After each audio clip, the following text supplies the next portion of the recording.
What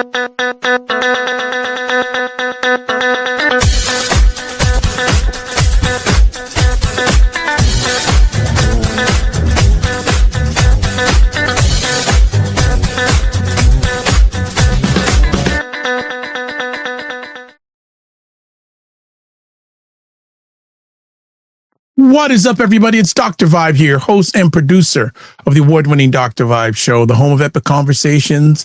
And I'm the host of Epic Conversations, 2018 Innovation Award winner, 2020 Best Podcast News Award winner given out by the Canadian Ethnic Media Association. I also co-host and co-produce the only online show in the world for dads, fathers, and male caregivers. It's sponsored by Dove Men Plus Care. And being part of that movement, we've reached out directly and indirectly to over 500,000 dads, fathers, and male caregivers around the world. And as always, I'd like to say you're blessed, highly favored, a magnet for miracles, and a solution for someone's problem. Broadcasting on April 25th here out of Toronto, where it's like, as my dad would say, a day of night out there. It's been cold, damp, and drizzly. I wouldn't say cold. It's about 40 degrees Fahrenheit outside, but it's been raining most of the day. And it's like, you're going outside, it's like a cold shower, which I'm not a fan of taking cold showers at all. But hey, we are going on and going strong. And if you don't know, it's time for Primetime Saturday with Aisha K. and LaLa Key. LaLa is not with us today, but Aisha is with us. And we are supposed to have scheduled one Dr. Tachi joining us momentarily. So what is up, Aisha K? What's going on in your world? I went to see the Michael movie today. I was going to ask you about that because it was the anniversary of Prince's unaliving this week. So how was the movie? I went to see the Michael Jackson movie in my Michael Jackson t-shirt with in my Prince car with my Paisley Park and Prince stickers on the back. Okay. With my phone that plays When Doves Cry with so I didn't remember to turn my phone off, but yes, it was good. I don't care about anybody's comments. Don't tell me, tell your mama. There will be no hateration or holleration in this dancery. It was good. I enjoyed it. It did what a movie was supposed to do. But let's be very clear first. I did not need 45 minutes of really bad previews for movies that what I realized is that they just let any old movies get made, and they do not let our movies get made, which are usually really good. So they just don't let. Yeah, okay. So, you can tell the movies that they want people to see and the faith that they don't put behind them, because they put them before the movies that they know are going to do numbers, right? Got it. And so there was that. But the movie was done really well. I was very impressed with his nephew and his nephew's ability and the way that he transformed himself into his uncle. You forget that you're watching the nephew. Even just the mannerisms, the sound of the voice, the movements. It takes place from 66 to 88. Okay. So the critics, like, what are you complaining about? It takes place in a certain time period, right? It wasn't too long. You would like another part, but yeah, it was just long enough. I enjoyed it. All the acting was great. And yeah, I had a good time with my daughter. We went to the 9:45 a.m. And my daughter was dressed as Michael during Dirty Diana. Okay. Mm-hmm. Yes, she was. I knew she was going there. Oh boy. So on a scale, the boots and all of the buckles, the gloves, the white shirt. Were other people in that paraphernalia also? There was a guy that when we got there, he had the Motown 25 Billie Jean outfit on, the jacket. And we pulled up, we actually parked right in front of him. He was with his grandmother. And we sat in a row. Now, it was funny because there weren't a lot of people when we went, because it was 9:45 show. But the row that we sat in was where all the people sat. And it was such a good time because everybody was singing and enjoying the music. And it was a really good time. And it reminded me that 10 years ago, this year, I wrote one of the first articles I wrote on the HuffPost Writers Exchange was Dear Hollywood, Michael Jackson was Black and proud, because that was when they were considering doing a Michael Jackson biopic and casting a white actor. Okay. And I ran through all of the instances throughout Michael's life where he actually did a lot of work for Black people, and particularly his donations to HBCUs that people didn't know. And he actually had an honorary doctorate from my alma mater, Fisk University. Nice. I am just seeing if Dr. Tachi is ready to come on. I just need to get a thumbs up from her, and we will get. Okay, she's up because I put it in the chat. Okay, so joining us, Dr. Tachi of IndieSoup TV. Unmute yourself, and we can bring you on. Hey, can you hear me? We can hear you loud and clear, and as usual, the fedora is fantastico on you. Thank you. Nice. It's fedora-ing. First of all, how are you doing? Most importantly. Oh, I'm fantastic. Good. Have you gone to see the Michael Jackson movie yet? No, I will see it on Tuesday. So if you don't know, Delta Sigma Theta has a National Arts and Letters Committee and initiative where we try to support things that are Black.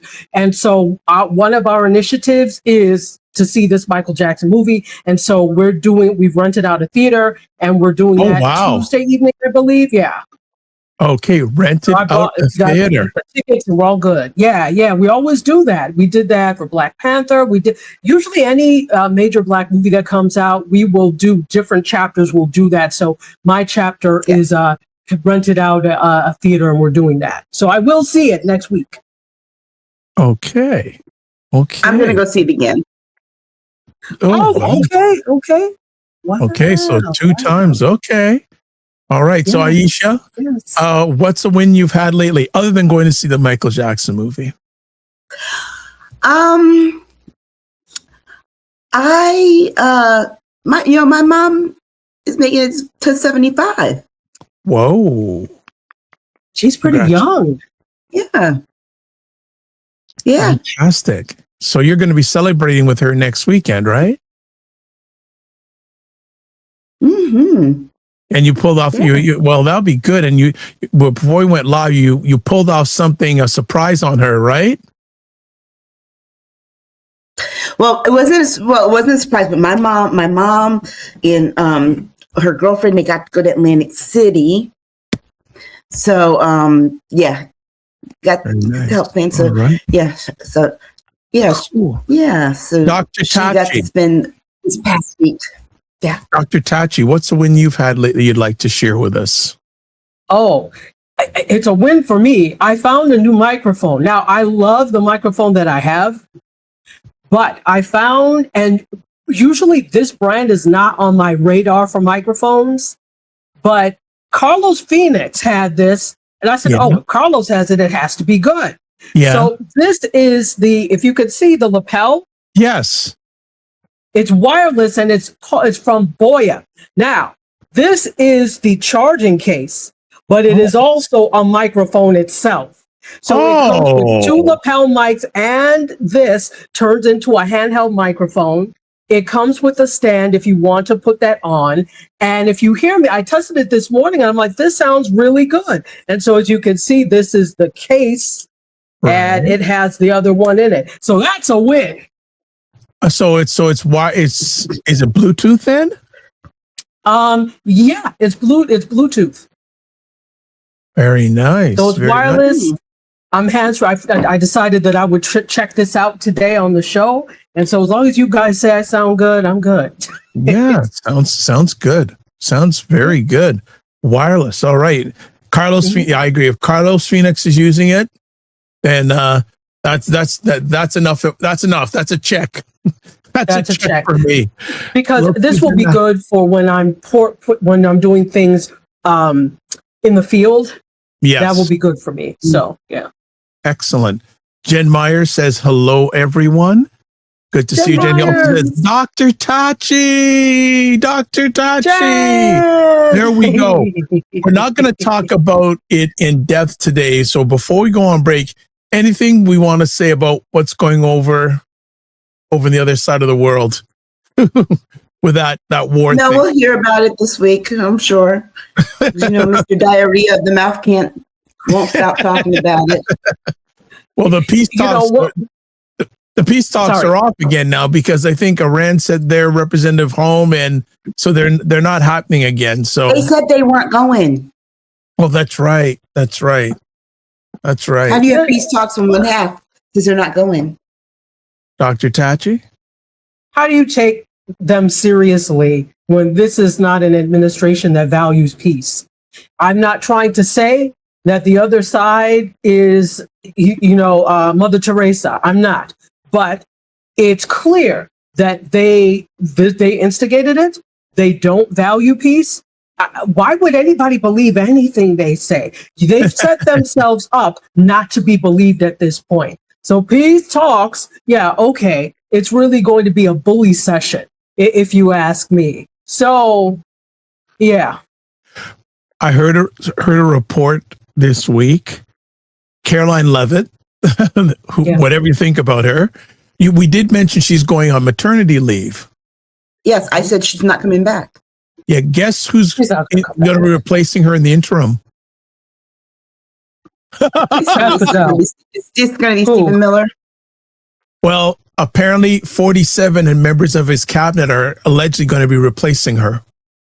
Well, that doesn't surprise me because he's been wanting to do this. But remember what happened during COVID. He liked that COVID style daily press briefing that he did. I said this before that he was going to go to doing that when the war started. And what's he doing? He's going to go to doing that because she's going to be out and he is thirsty for attention. He needs that. Now, I hope that maybe he'll stay awake during the whole time, but I saw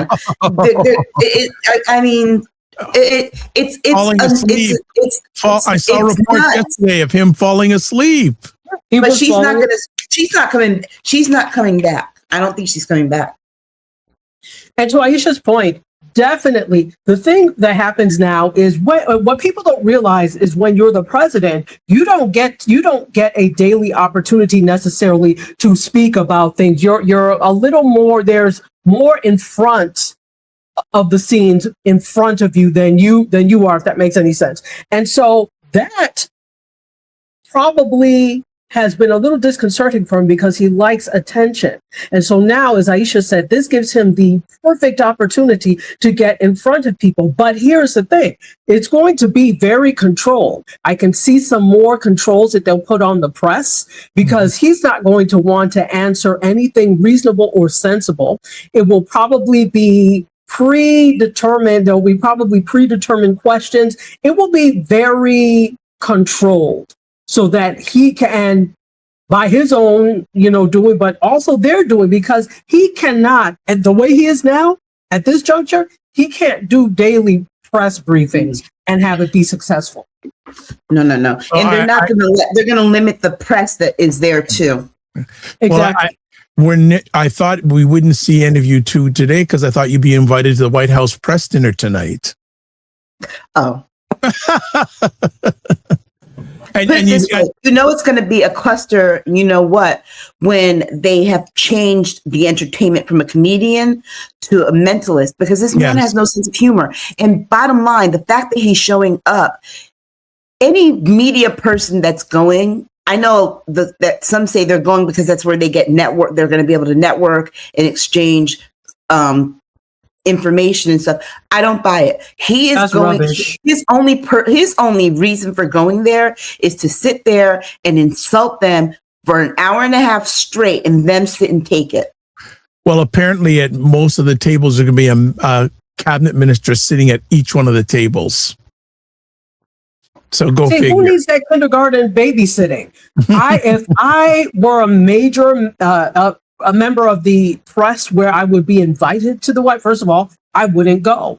I understand. The thing is that everybody wants to have the story and everybody wants to report. So I do understand people are doing their jobs, but is there anything that's really going to happen that we don't already know that is going to happen? So what you report to us is not going to be news. There you go. They don't call it nerd prom for a reason. And now the biggest geek in the room is going to be prom king. I hope somebody got a crown and a cape. He'll like that. Mr. Hurt feelings all the time. Okay. Well, that's it for, well, I don't know if 47 will come up during our conversation, but hopefully maybe not too much because that's what he wants. Because there are other things to talk about. Yeah, there is, and we're going to be chatting about them today. So we're going to go on a break. We'll be back in about 40 seconds. Toronto, July 25th. The Narrative Power Summit is landing in the 6.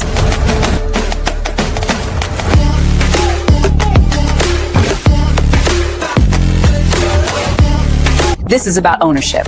This is about controlling our story. If you're serious about narrative power, strategy, and ownership, this is the room you need to be in.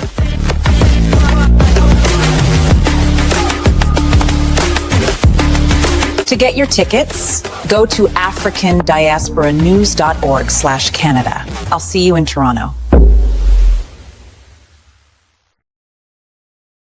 Yes, That looks like such a great event.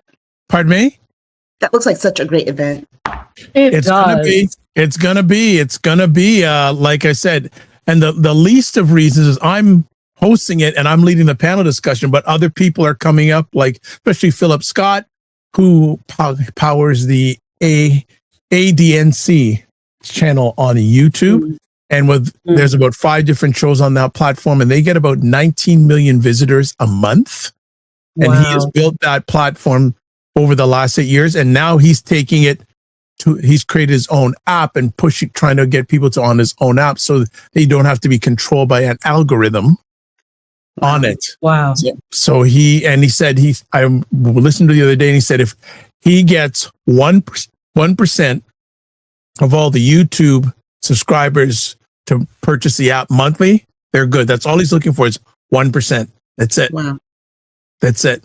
So definitely check that out if you can. Let's get to some other housekeeping. So first things first, Goro Friends Chat with Aisha, LaLa, and Jill Jones, the Patreon address, the Substack address, and soon in the near future, YouTube address. Primetime Saturday store, the link is there. Discord, link is there. Also, if you want to join it, email me dr.vibe at the drvibeshow.com. Also subscribe to the Dr. Vibe Show YouTube channel. Hit the notification button. Also like the Dr. Vibe Show on Facebook, LinkedIn, Instagram, TikTok, Blue Sky, and Substack. To advertise your business, product, or service on any of the platforms I'm a part of, email me dr.vibe at the drvibeshow.com. And now it's Dr. Tachi's turn. Yes. So IndieSoup Media is an independent network for independent content creators, which I happen to be the founder of. We broadcast Monday through Friday from about 4 o'clock on, and we are on sabbatical right now, but we will be coming back for the summer season in June. So stay tuned for that. You can find us everywhere at IndieSoup Media, and our major platform that you can watch us on is YouTube right now. So check us out there because we're not live right now, but we've got a lot of on-demand programming that you can watch. So check us out. And the only thing I'll add on to Dr. Tachi, over 28,000 subscribers and a little bit over 2 years of operation, which YouTube subscriber-wise puts IndieSoup Media channel in the top 4% of all YouTube channels. Bam. It does. There you go. There you go. All right. So let's start it off. We're going to play a video to introduce our first conversation topic. So let me make sure I've got the right order here, because if I don't, that'd be as they say, a hot mess. Okay, let's do it here. And here we go. Today, we're diving into a story hitting families hard. Senate Republicans just blocked a key Democratic amendment to tackle skyrocketing grocery prices and fix cuts to SNAP benefits. Imagine trying to feed your kids while bills climb. This vote says relief can wait. What happened? Senate Democrats, led by Senjid Ben Ray Lujan from New Mexico, pushed an amendment to create a reserve fund lowering grocery costs and reversing $187 billion in SNAP cuts from last year's One Big Beautiful Bill Act. SNAP helps over 40 million low-income Americans buy food, but Republicans defeated it this week amid debates on spending and priorities. Critics call it prioritizing politics over people facing empty shelves.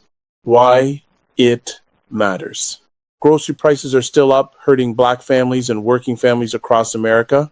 These cuts mean less help at the checkout, especially with inflation biting.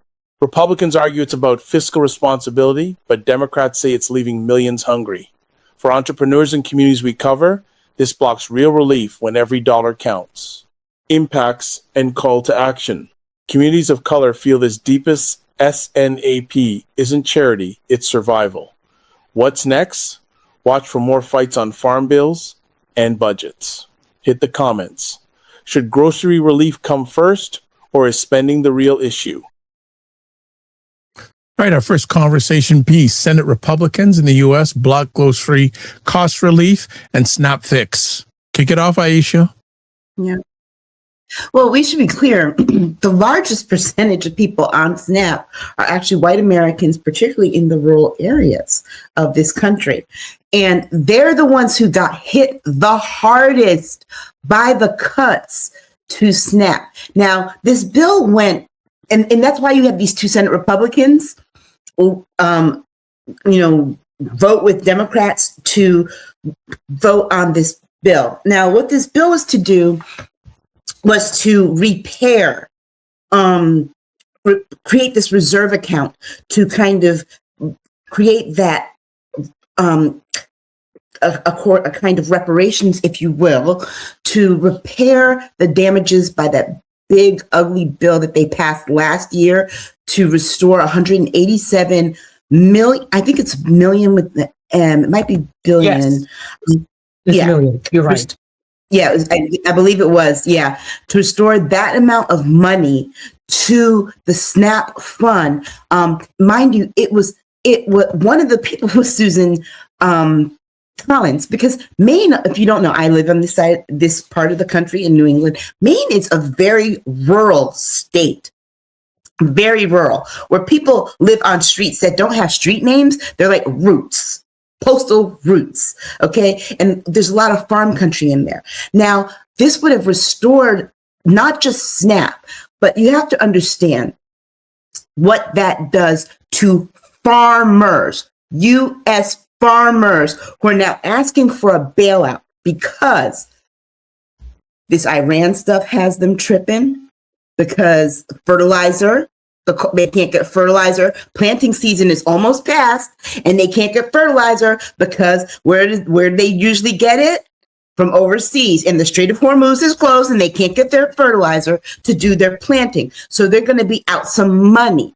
Immigrants, the ICE crackdowns, they couldn't harvest last fall.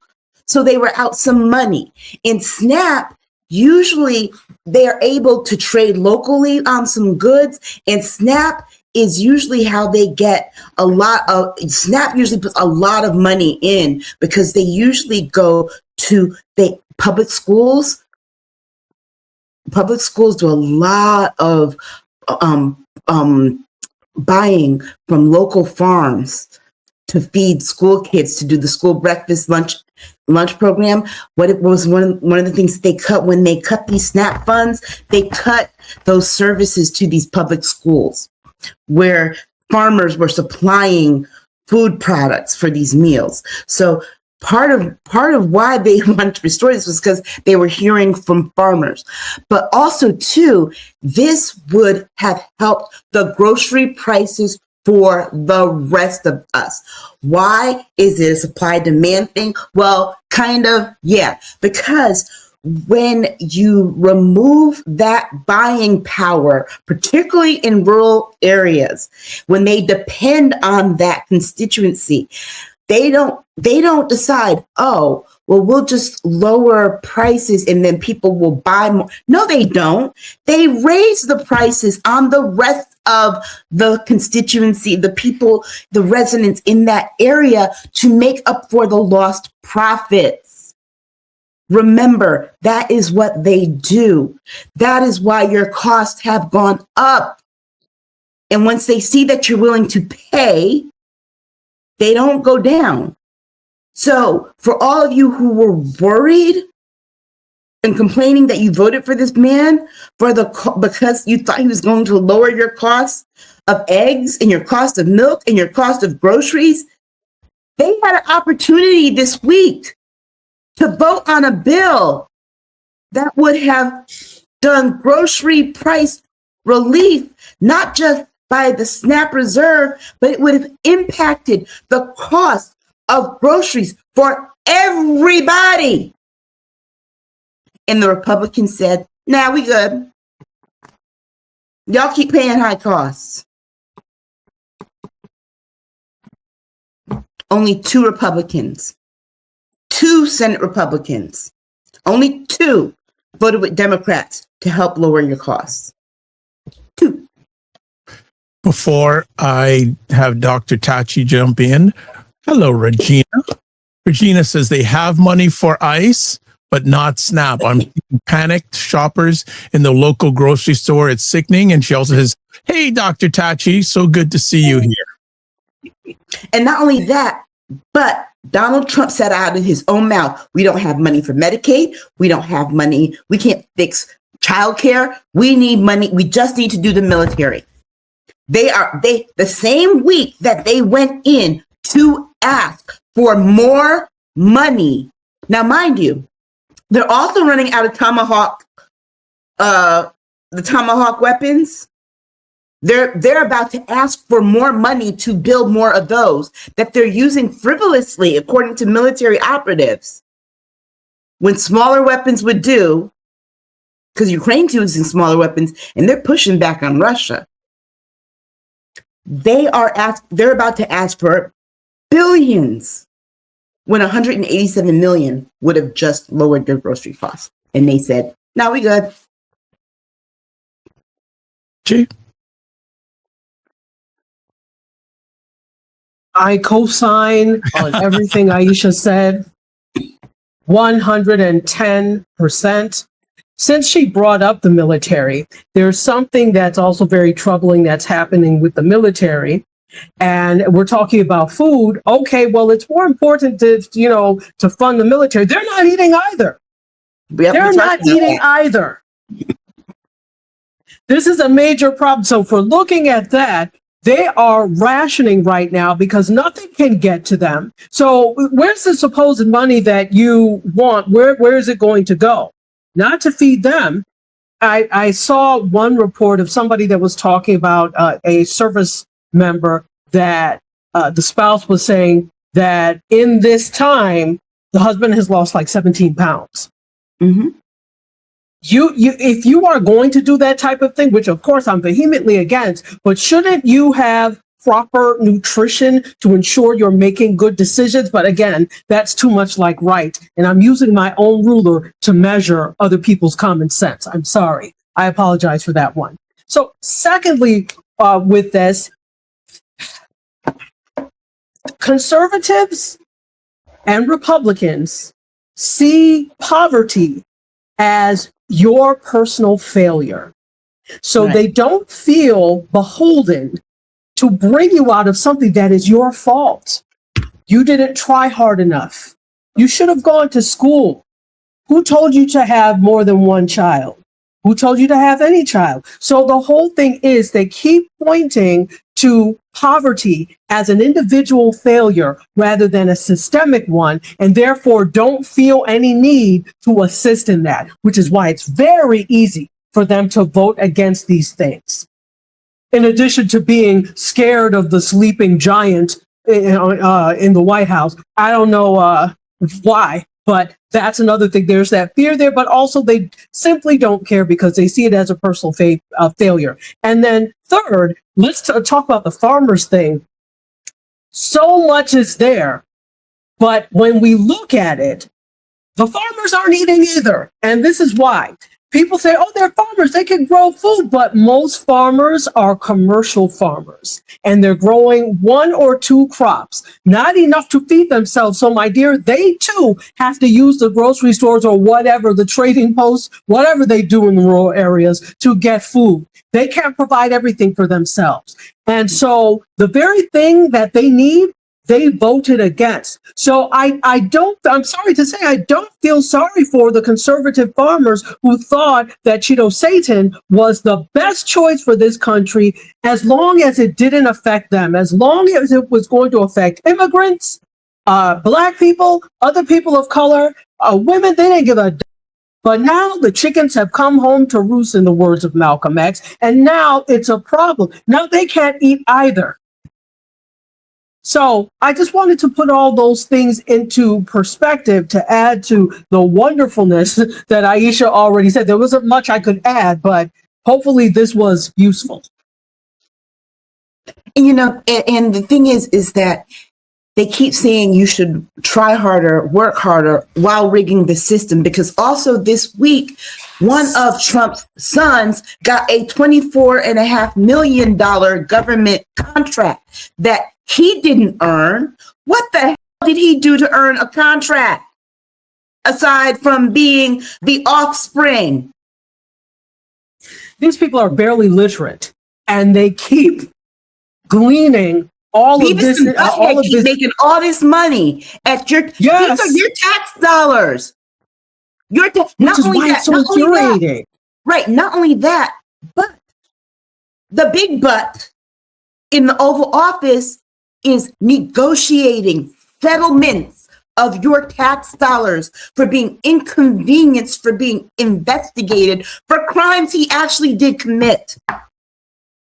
Hundreds of millions of dollars of your tax money, while he's spending the rest of it in a war he chose to start, and yet they still would not vote to lower your grocery costs, the things that some of you say you voted on because it couldn't possibly be hate. And here's the thing. They're going to get paid regardless. Regardless. They will still get paid regardless. Regardless. You won't. you won't eat.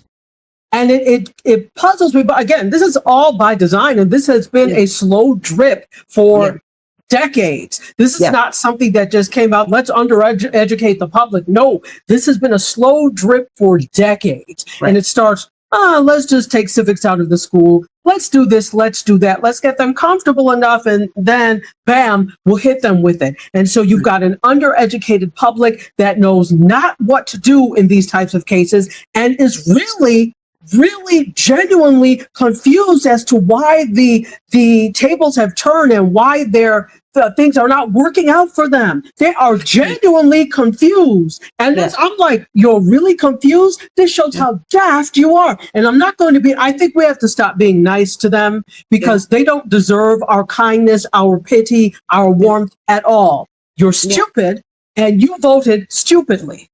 And they're going to hope that you get tripped up on the SNAP part of it, because that $30 a year that you pay in that goes toward that, they're going to hope you get tripped up on that part and say, well, it's my $30. Well, basically, no. Let me tell you how that works, because most of the people that receive SNAP actually do work. So they're paying into it. So how is it that them paying into it isn't the same as them getting back their $30 that they paid into it, and you paying into it isn't the same as like you pay into the same Social Security? It basically is like paying into Social Security, because we all pay into that in case we happen to fall on hard times and need those services back. Just like Social Security, we all pay into it. We don't see a dime of it right now, right? Until we retire. And then some of us don't see it if we have a pension. Remember those things? And some of us may never see it. Get pensions. And if you get a pension, right, and some of us may never see it, because if you get a pension, you can't collect the pension and Social Security. You might be able to collect some of that Social Security back, but you won't collect all of it if you have a pension that will pay more than your Social Security. So that's how that works. And let's be very clear, the average SNAP benefit that people get is like, what, $173? So I promise you, it's not all of your $30. No.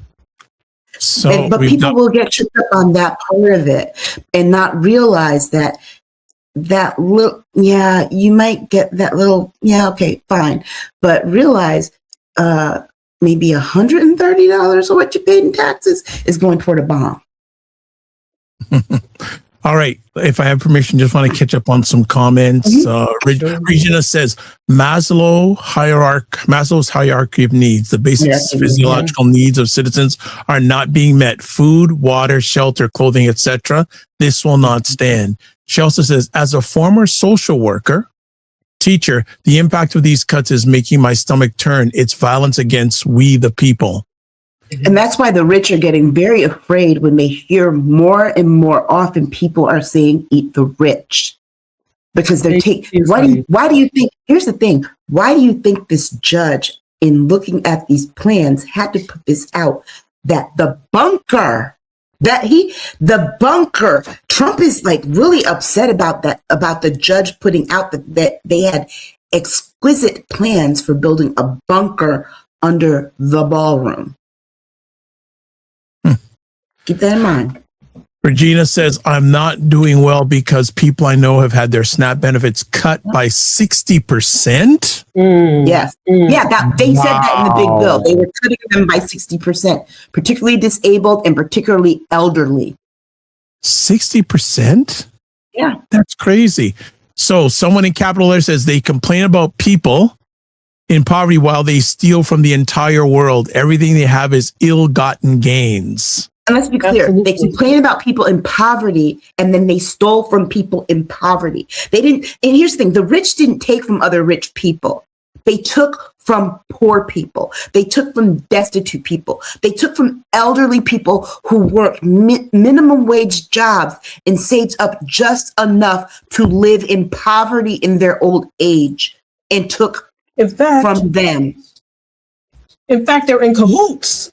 Yes. They're all in cahoots together to steal from the poor. And even though it seems like it's not related, it's all related. You know, I love to point fingers at tech bros and all of this, because here's the thing. When you continue to support the debauchery of the administration with whatever it is you're doing, you too are indirectly guilty of all of this. Because you keep, so it's funny. They think it's funny. They think it's hilarious.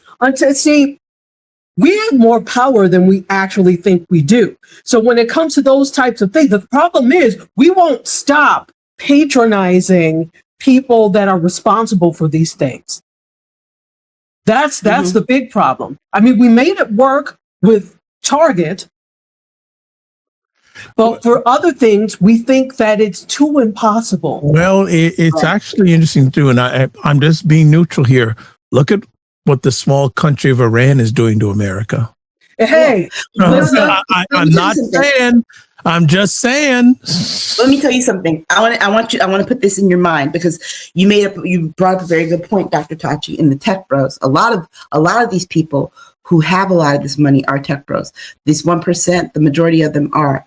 I want you to think about this. Think about this and think about this good. Because a friend of mine said this to me, and she said this to me and LaLa a while ago, and it's very true. You think about all those kids in high school who got picked on the most, and now the tables have turned, and they are trying to inflict the most pain on everybody who picked on them as possible, because they now have all the chips and all the money, and literally the microchips, okay? And they have all the money in these. And she's like, these are the people who never should have gotten that power. First of all, they don't know what to do with it, but they have it. And she said they never really figured out how to move around socially. So they don't have the social skills, but what they have is that fever dream of wait till I can get revenge I'm smart enough to do it, and I can amass all the wealth, and then I'm going to inflict all the pain. And all I need is a useful idiot to do my bidding. And boy, do they have the biggest one ever. Yep. The biggest one ever. They just need the biggest, think about it. They needed the biggest jock who could be the biggest bully to be their enforcer. Absolutely. And may I add this? Let me add this. So when we're talking about bullying, and which is what's happening now in the White House, in the Oval Office, we're talking about bullying. All of them. So now Jeff Bezos has taken over the Met Gala, right? Yep. Is funding the Met Gala. He's one of those people who was probably very well bullied and like, see, I'll get them all. And this is exactly what he's doing. So now he's taking over one of the largest cultural events. And that's next month, May, the first Monday in May. So that's like next week or week after, whatever that is. And he's taking it over and sent Cheeto an invitation. Yep. Bezos, Zuckerberg, Musk, all of them are this. They're all that class. Absolutely. And here we are, the worst high school experience ever. Worst reverse high school experience ever. The problem is it has nothing to do with us. So they're trying to get back at the people who were quote unquote mean to them and people like them that were mean to them. But meanwhile, you have people like us who had nothing to do with it, but they view themselves as better than because of who we are. And so, we're going to get them back, but also you people are beneath us, so you don't count anyway. It's a terrible, these are people that have in their mind nothing to lose, which is a terrible position for us to be in. And you know how we know? Because we sat in high school in classes with these daggone people. Look, here's one thing you got to ask. You ask yourself about smart Black women. Okay? I sat, and like Dr. Tachi, we sat in the highest rung of the classes, right? And then we could also be a cheerleader. I did both. I got to see it from both perspectives. That's how come I know who these people are. And I know what game they're playing. Absolutely. Absolutely. And these are the people. These are the people that make you go to. These are the people that make you want to go to HBCU just to get away from them. Just to get away. I have to say, my HBCU experience was graduate school, so master's and PhD. So is mine. So is mine. Okay, yours was too. So, but I exhaled when I got to Howard because not that my experience was super terrible at the PWI I went to, but I couldn't stand it and I didn't want to be there. And I just wanted to be a student rather than a Black student. For the first time when I got to Howard, I could be a student and not a Black student. I exhaled. Same. I mean, when I got to Fisk, it was like I can't explain to you. It's like, it was just, yes. And I didn't have to think about the stuff. You know, granted, you walk outside of that area and you're in Tennessee, but in that area, there is TSU, Fisk, Meharry Medical College, 3 Black HBCUs, and right down the street on Jefferson Street, there's the Nashville branch of the NAACP. John Lewis walked those streets. You know what I mean? It was just, it was the most free, 30 years ago, it was the most freeing time of my existence. And we could be free of those kind of tech bros that sought to inflict harm across the world. Right. And I think, you know, I just for a reference, you know what, you just saying that reminded me of, it was something that someone said on an Instagram post when I saw, it's like, you know, that we don't wake up thinking about race and things like that. That experience, especially, it's like, I don't think anyone understands. That is just, you didn't have to think about even the few white professors that you would have sprinkled in there. It's like, you don't have to think about this. Want to leave campus. Yeah, it was so freeing. It really was. Sorry, just had to add that. That's A-okay. I just want to catch up on some comments because there's a myriad of them in here. So someone is saying here, I have literally paid for, quote, moral hackers, unquote, which I consider to be like Robin Hood to be their karma. Empty out the accounts of all of them and redistribute it. Also, a week ago, my 8-year-old freezer was full of food because I saw this coming, unquote. I cried for the loss of food. The freezer itself is a huge loss for me, the food loss. And they're saying exactly, absolutely. Sorry. Yes, ma'am. Literally, they want us all to die. Agreed. Yeah. Also, Regina says, I was trying to organize local merchants to participate in the May Day closings, but they couldn't join because terrorists and COVID crippled them, and employees need money to survive too. Right. And that's the other part of it too, is that they can't, the local stores are already in crisis because the box chains are trying to edge them out. And then the tariffs, COVID, they're still trying to recover. And remember, when those PPP loans came through that would have been forgiven, a lot of the smaller merchants didn't qualify because you had all those government, members of Congress and government agencies and connections and people. Let's not forget, I didn't forget you, Marjorie Taylor Greene. You can cry all you want now, but let's not forget, you got how many millions in PPP loans for your construction business? That were forgiven while you were a member of Congress. People got quite a few members of Congress on the Republican side got PPP loans when these mom and pops couldn't even get them because they didn't make how you got them clear in the legislation that they created. That they benefited. I'm like, how is that okay? How is that okay? I mean, we know theoretically, but how is that okay? Because we look at people like Jasmine Crockett, who, when she was running, she had to close her law firm. You can't have conflicts of interest and things. So how is it that you are eligible for anything and you're a sitting member of Congress? She put it in her husband's name, her then husband. Of course, people, the demons among us. Some more comments here. They are evil because they have the ability to go anywhere and buy everything and they get bored. And look who's in the house. G.R. Houston Jack. Good day, good people. G. Good to have you here. Regina says the 2026 progressive midterm message. Eat the rich. Yes, we can. I loathe the GOP and centrist Dems. At this point, they are all enablers.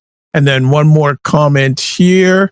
We also pay taxes and they pay none. So before there's more comments, I hear your point about things.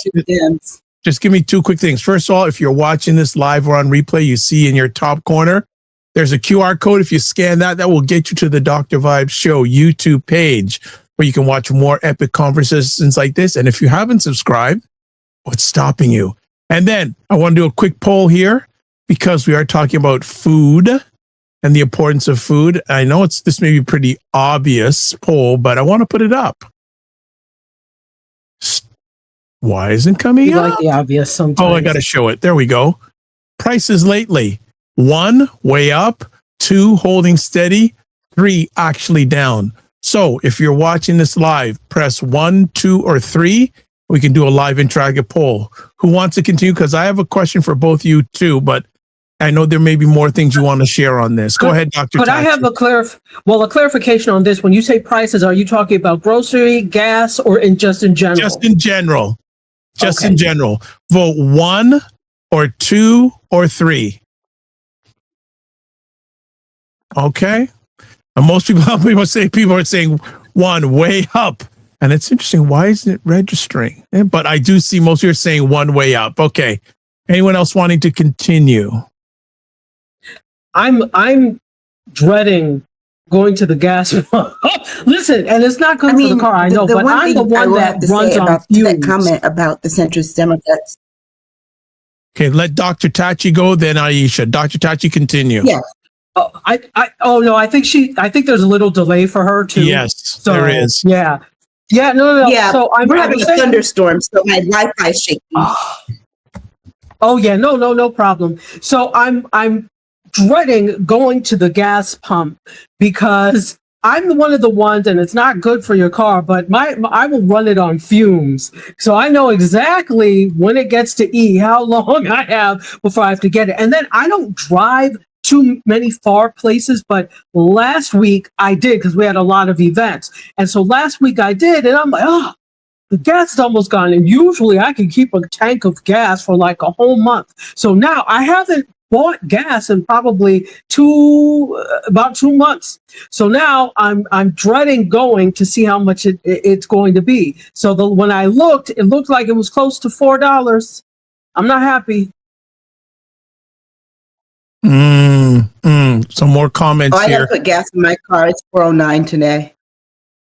So J.R. Houston Jack says all the way up, but prices. And she also said, my husband filled up the truck yesterday and it was $92 SMH. Wow. Well, think about it. It's even more expensive here, family. Yeah. It's even more expensive here. All right. I definitely like I said, right now, when people piss me off, I don't tell them that I wish them anything bad. I just wish that you have to pay more to fill up your car.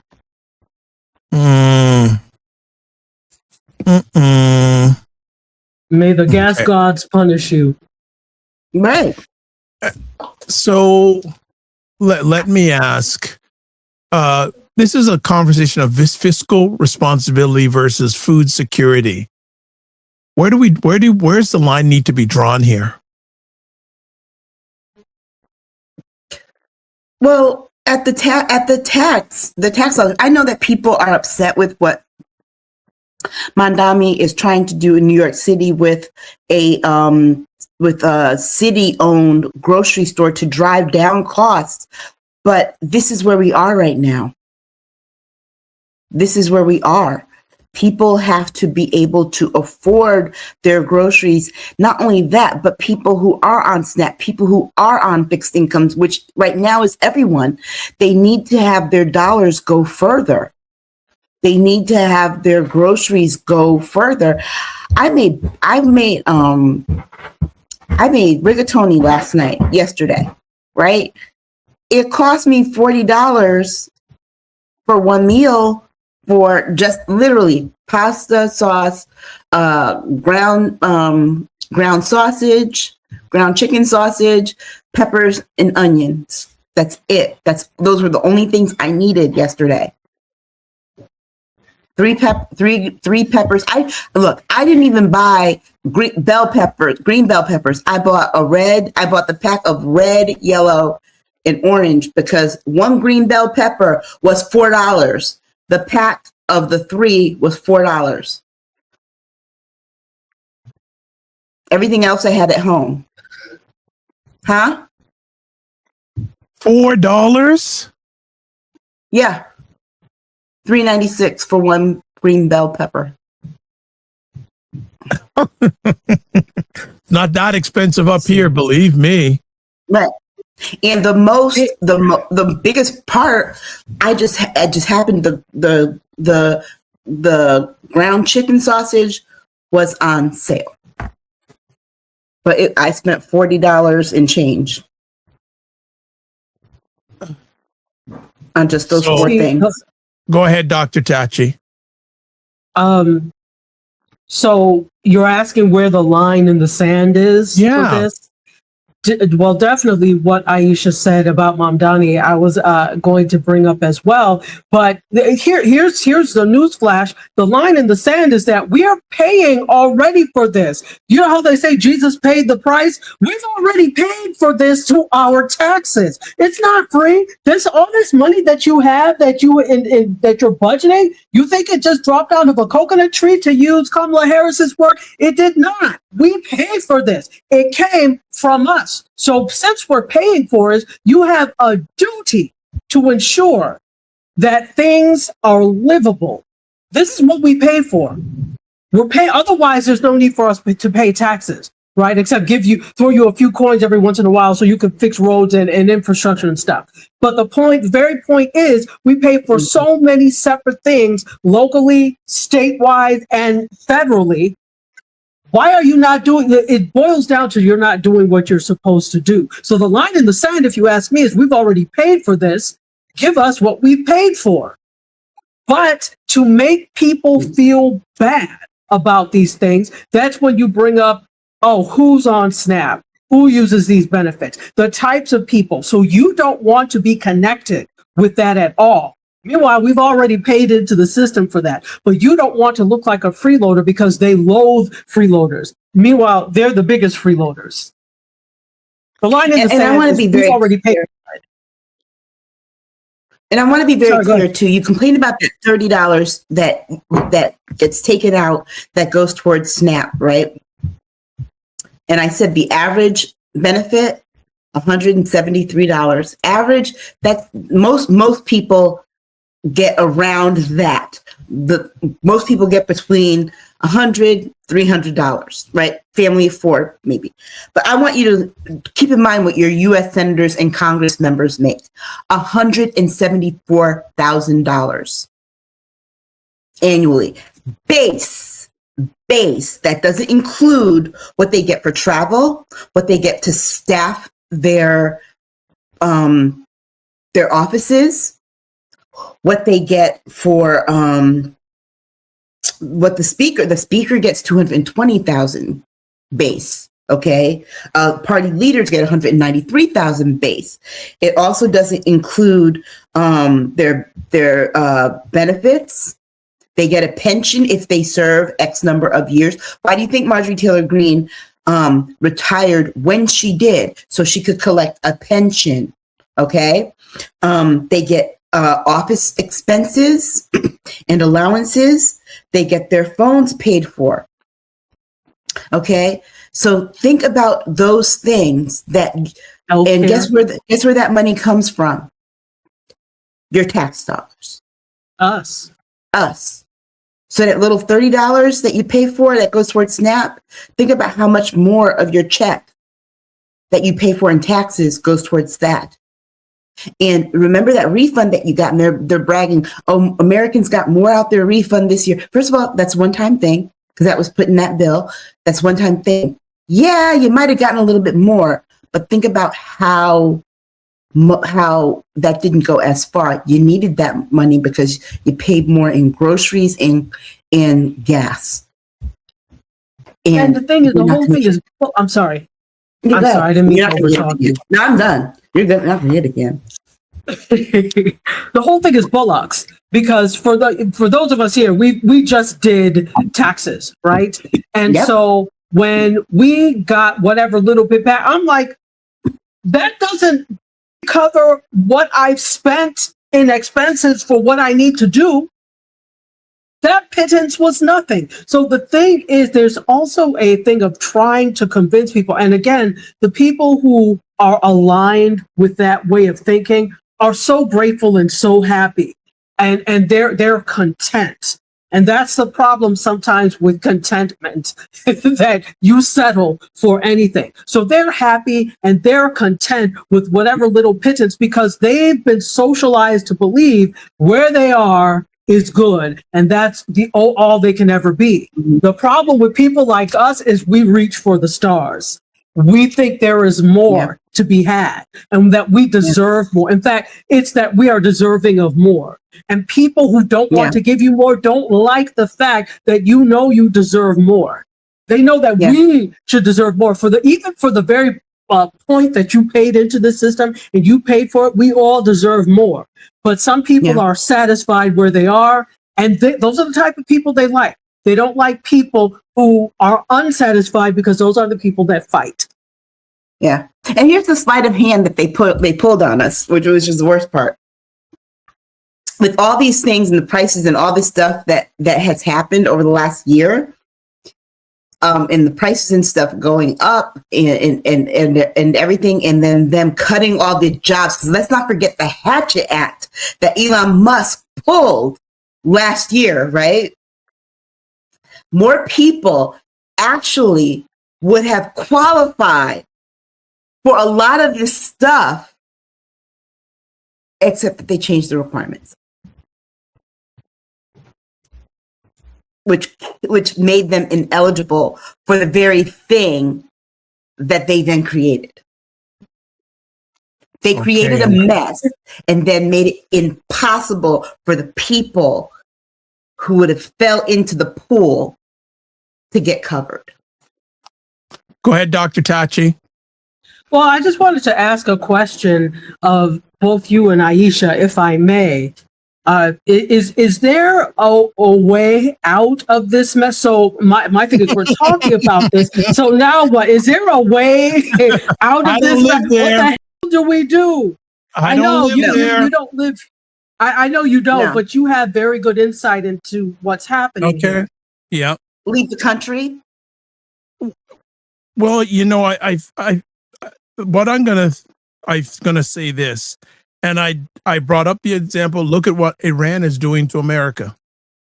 Mm-hmm. Why, you know, there has the way from. I'm outside of the U.S., but unfortunately, in some ways, we live in a capitalistic economy. The only way it's going to make any impact is it hits them in the pocketbook. That's it. Well, and here's the thing. And the problem. And I want to add one more thing. One comment here says, I ordered a lot of seeds and potting of my soil. My daughter's coming next week to plant for me. So we have to look inward and also look with those of like minds to move forward, because from what I see, all your president really cares about is the stock market and how prices are. And like, that's all he cares about. So mimic what he does in our own way. But Aisha, go ahead. But the problem you're going to have is if you need to grow in mass, there's a fertilizer shortage. So, but here's the problem that we have as a country, and that people aren't looking. Everywhere around us is everybody else around us that we usually do business with to keep our country afloat. They're making alternative plans. I need for our viewers to understand this. All of our partners, all of our trading partners, they're making alternative plans. They are planning for a world beyond Trump. They are planning for an existence beyond this war. And what we should not expect is that once they start, they're not coming back, because we have shown that we cannot be trusted. Why? Because we didn't just put this of a man in once, did it twice. And not only that, we let him run 3 times. They do not trust us. They do not trust us. And to the point made earlier about centrist Democrats, they especially don't trust you. And I say this because who would trust a party that would allow people jumping ship from the other party that they were okay with until it didn't suit them to jump into your party and tell you how to run it to make them comfortable and tell you to abandon the blocks, the foundation, the people who always show up. And I mean the Black people, the Black women, the LGBTQ people, because it makes them uncomfortable to make them comfortable so they can run and go back to their party when that MAGA mess is done and you have a mess to deal with. because the people that you isolated that usually do the work are tired of you. Why would they trust a country in a party like that? They're doing that. They're done with us. They're done. They're done with us too. Okay, do I have permission to interrupt? So I'm going to do comments first, and there's a lot of them, and we still got topics to go, family. So I hope you're sticking around. People who are watching this live and on replay. Regina says, "Preach, Dr. Tachi." Another comment here. I know that I was buying Walmart brand bread for 80 cents per loaf in November 2024. Now it is $1.68 per loaf. Another comment here says, get rid of SNAP and government as well. Also says, ban all taxes equals slavery. Wait, let me be clear. Let me go forward. GR Houston Jack says, folks have to be sick and tired of being sick and tired. Another comment here on a brighter note. I'm the only one with a bottle of champagne in the fridge because I know that their end is coming. I do not drink alcohol, do not smoke, do not use drugs. My bottle is waiting. GR Houston Jack responded to that saying, I keep the champagne in the fridge all the time. Yes, we know you do, GR Houston Jack. Also, Dr. Tachi says, hopefully you can pop the cork soon. Another comment here, plenty of fertilizer. On the floor of Congress, it's full of it. J.R. Houston Jack says back, or Loranda says, J.R. Houston Jack, I'm not a drinker, but when the day comes, and Dr. Tachi says, very true. J.R. Houston Jack is laughing, smiley face at Loranda. It also says, I'm of the mindset that they know that they cheated and it will all come out. And also says, hopefully. And then finally, only fix is ban both government parties and restart the whole government. I get that. I get it too. I get it too. And I would agree with that. How? Who? The thing is that we can't even seem to, we can't even seem to agree on who should have citizenship in this country and who should decide. If we're going to do this, we have to go back and put the land and the treaties and the people who it originally belonged to. If we're going to have to do, we have to start from the very, very, very, very, very, very, very, very, very beginning. And there's going to be some people who are going to have something to say about that. Honestly, to literally do that, we got to start from the very beginning. Because you can't do, because the thing is that you can't do that on stolen land. Dr. Tachi, last comment, because we got still more stories to talk about. Yeah. This is the last comment. So I know that people keep, it's Aisha's right. It's the who and the how do you do this? And we have other parties, right? Besides the two-party system that we have. But here's been the problem. Ego. Money. Instead of trying to run for things locally, when do we see these third parties crop up? When there is a national election. Right. Who you are except out of this. So if you were really interested in the betterment of the democracy, you would be doing things like running for things in your city government, even your community boards in New York City, for example. Running for mayor, doing things on a local level, and then state, and then so that people can see who you are and get to know who you are. But the problem is you're interested in only the highest things because of ego, the highest offices because of ego. And this is part of the problem. Government exists at all levels, but you think some levels are beneath you. Run for something local so we can see what you do. Mm-hmm. I mean, there is an organization called Run for Something, and the majority of the money that they put behind things are usually at these congressional levels and higher ups.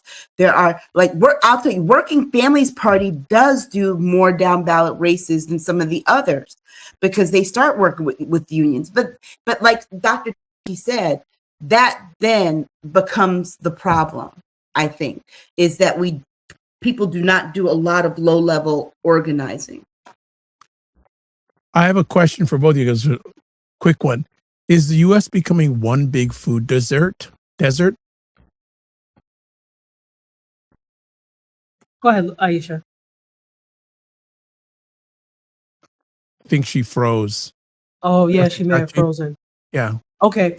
I still think it's dependent upon area. Now, incidentally, I had started working on a documentary on food deserts in South Florida.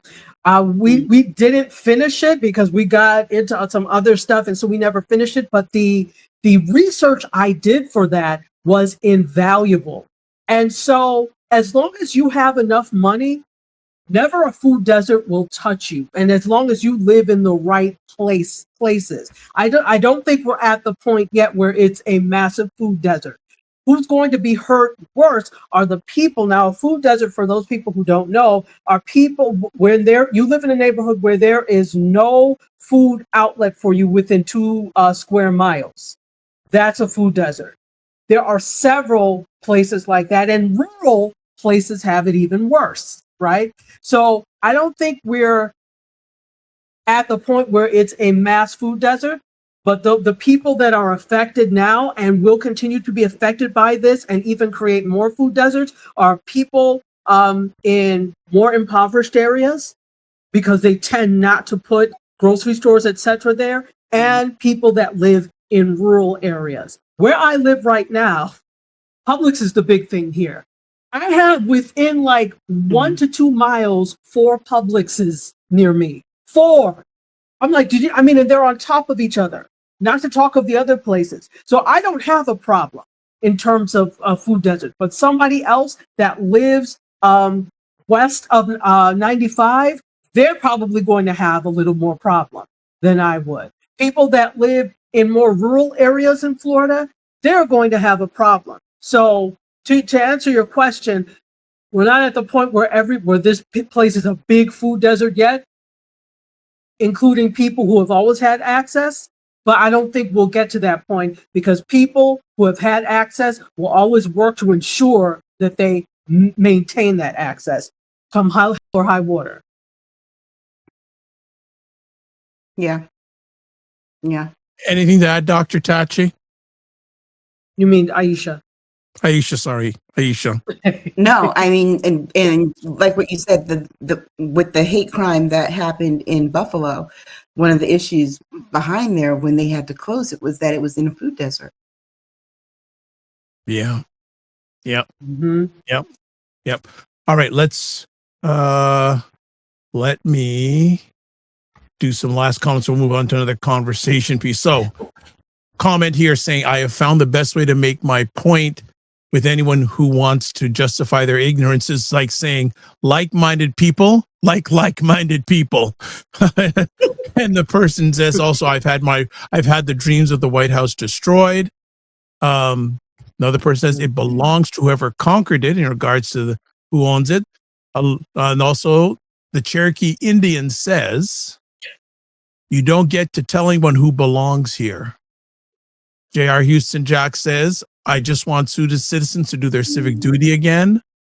Also, Regina says, why didn't the Senate hurl Schumer out as the majority Senate leader when he voted against blocking U.S. weapons sales to Israel? Dr. Tachi says, amen. Another comment here, people in the city have most of the problem. Country folks, we plant our own food. Well, here's the thing. Not everybody. So I would say, and I was saying this earlier, that when you talk about people that are a lot of the farmers who are farming, they're commercial farming. And so they're not planting necessarily all of their own food. And even if you do plant, there are still some things that you probably will need to get outside of food, provisions and things, which will not be available. But no, absolutely. If you live where you can plant, I 100% agree that you should. But, there's a whole thing here, too. I'm very convinced that they are anti-self-sustenance in this country, because that means you won't buy it from them. So if you remember, maybe you don't, and this was even before I moved to Florida, but they had citrus canker here, which was something that was spreading to like citrus trees and stuff. If you notice, like a lot of people used to have orange trees.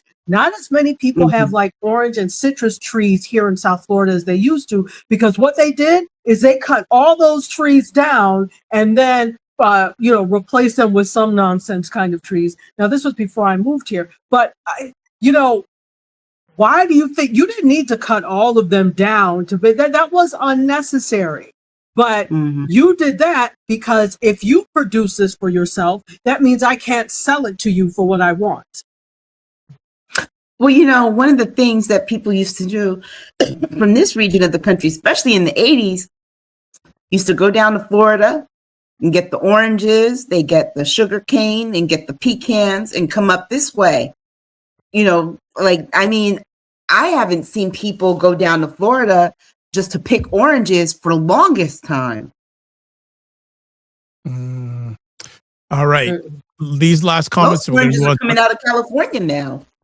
We're going to move on to some other next week, but just last comments here. And audience, keep the comments coming. You are on fire today. Jared Houston Jack says the area of north of Dallas Fort Worth area is deemed as a food desert. The food bank stays busy. There were with I guess the next line says mobile food trucks. I say okay. Next comment here. I am disabled. Actually live on a farm. The farm is used for commercial use. Soybeans 1 year, corn the next. We're going to plant veggies in pots and on my porch. Next comment here. They are your right. They are right. They hate it when we can take care of ourselves. Also, JR Hughes says, I've been living in rural Texas, volunteering. They are not growing their own food. Food insecurity exists in many areas right now. And they say it's going to get worse in the fall. They're talking about food shortages, not just in the United States, but they're talking about a global food shortage. Oh yeah. It's worse in Europe. Yeah. Europe's a whole other conversation right now. We won't go there. You know what? I don't know that I feel sorry for you. I'm sorry. God forgive me. But I don't know that I feel that sorry for Europe. A lot of this whole thing is Africa. That I feel sorry for. But you know what? But part of this thing is, again, when everything becomes commercialized. Listen, this is I'm like being African myself and looking at the way they do things. For example, in Nigeria, I'm like, how is it you don't have food and you have all this land? But the thing is, the thing is, the resources and the thought process is. So I can speak about Nigeria and I can speak about Igbo land. Their big crop is yam. The same type of yam that, you guys have in Jamaica, the white one. That's the big thing, cocoa yam. And so they even do a new yam festival to celebrate the harvest. But when you have that mentality, and that's really all you're doing and growing, because traditionally that is something that signified wealth and you haven't come away from that. This means a lot of the other things that you could be growing, you're importing. That's problematic. Yeah. We've all become importers rather than providers. Producers, consumers, not producers. Consumers rather than producers. Yes. Consumers and not producers. Yeah. That's part of the problem. Right. And this country is bad as well, because the industrial revolution had us providing things and manufacturing things until money got involved and you figured out you could make more by exporting, or what is it called? You know what I'm talking about, when you have something made someplace else. What's the word? Yeah, importing. Outsourcing. Outsourcing.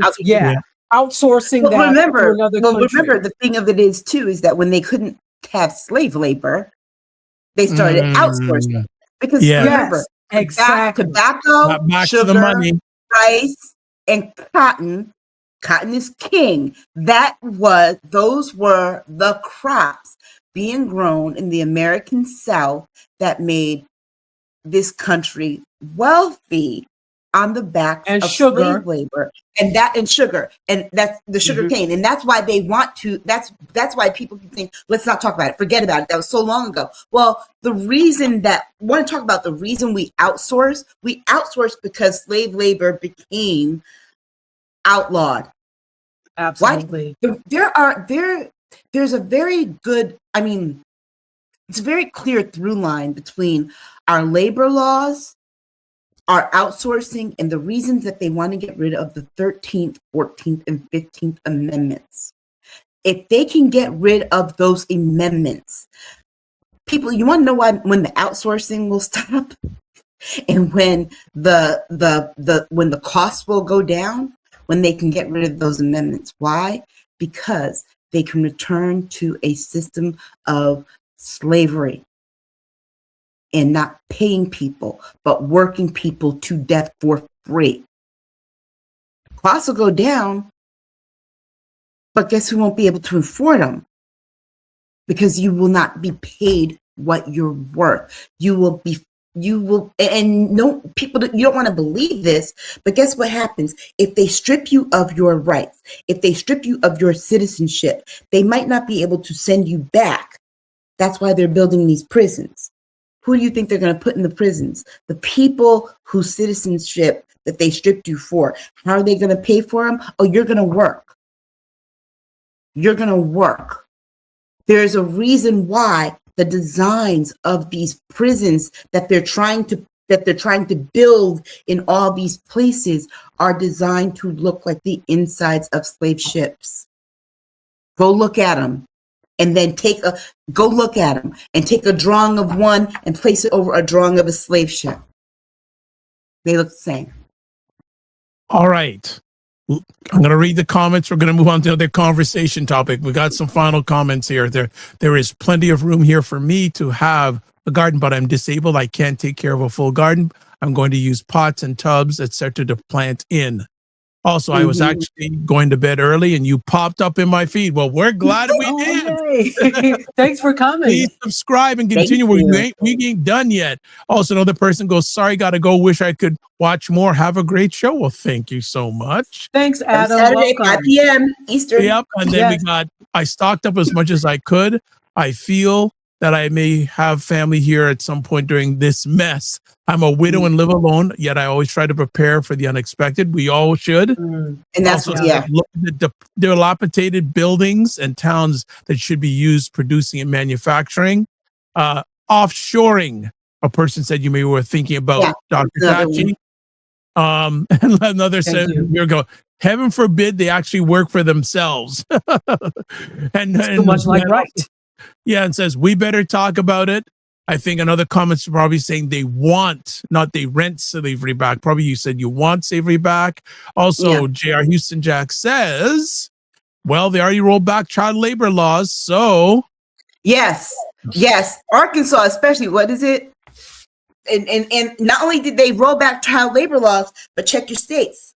You got states that are also trying to roll back child marriage laws. And then final comment, anyone and everyone who is lazy ever would be slavery is lazy. Blank. POS. That's what they say. All right. That's lazy. We've done that first conversation topic, family. What?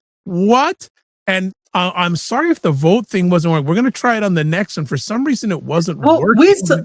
I saw it. But it didn't register. That's the thing. It showed 100%. Like, no, see, it's not registering. I know people voted and it didn't register for some. So we'll try it.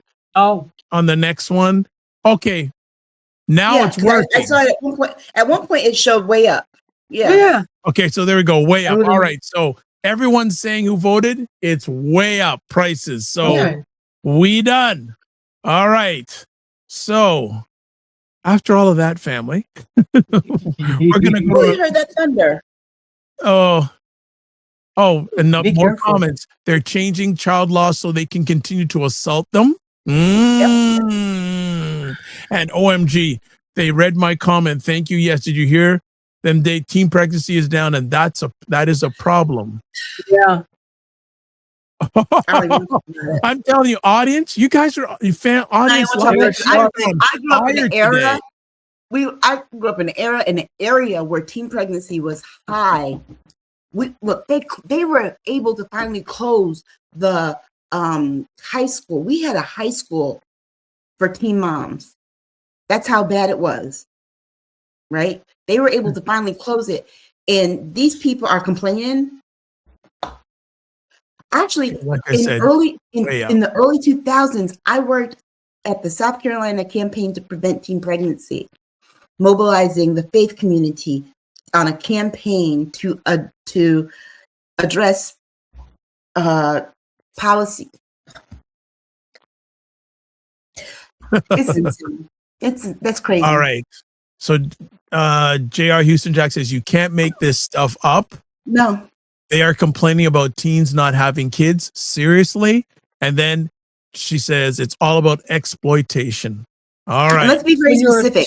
They're complaining about specific teenagers not having kids, white teenagers not having babies. And here's the thing: when you are a teen mom, or a teen parents, let's just say, you have less options available to you, and it's easier to exploit you the younger you are. And this is not a dig at teenagers that have had children, not at all.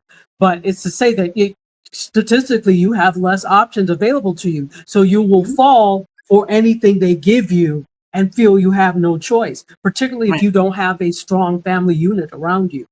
Right. And let's be very clear. They also don't necessarily want these teen moms to be the mothers of these children. They want them to have the babies and go to these centers where they get talked into giving up their children to be adopted. All right. Last comment says that's why they want them. And then also J.R. Houston Jack says, oh, yes, we know it's not about white women having more babies. And they said, and the next comment, they said it out loud. They prefer ignorant people. Because you can always stop being creepy. Incels. Stop being creepy 20 and 30 something year old incels. Make opportunities so that in jobs and things, so people make housing affordable, so people would want to copulate. So first of all, I'm saying the more I think about this, the more I'm convinced that there has to be something genetically wrong, because people who are normal don't behave. I've never seen normal human beings behave this way. Something is genetically wrong. There has to be, and you can't convince me otherwise. Bring me your genetics screening, because I'm convinced something is wrong.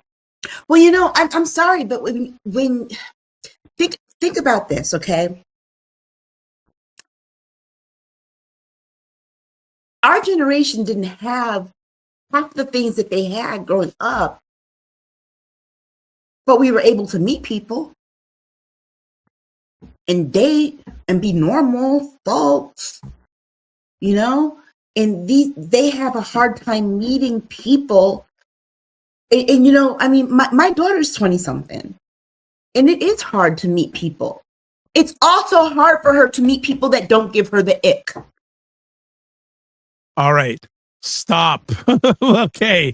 Let's see. Every time you guys make a comment, there's about four to five come in the comment, which is a good thing. We'll stop. Okay. So they don't want you to be intelligent enough to expose them or to defy them.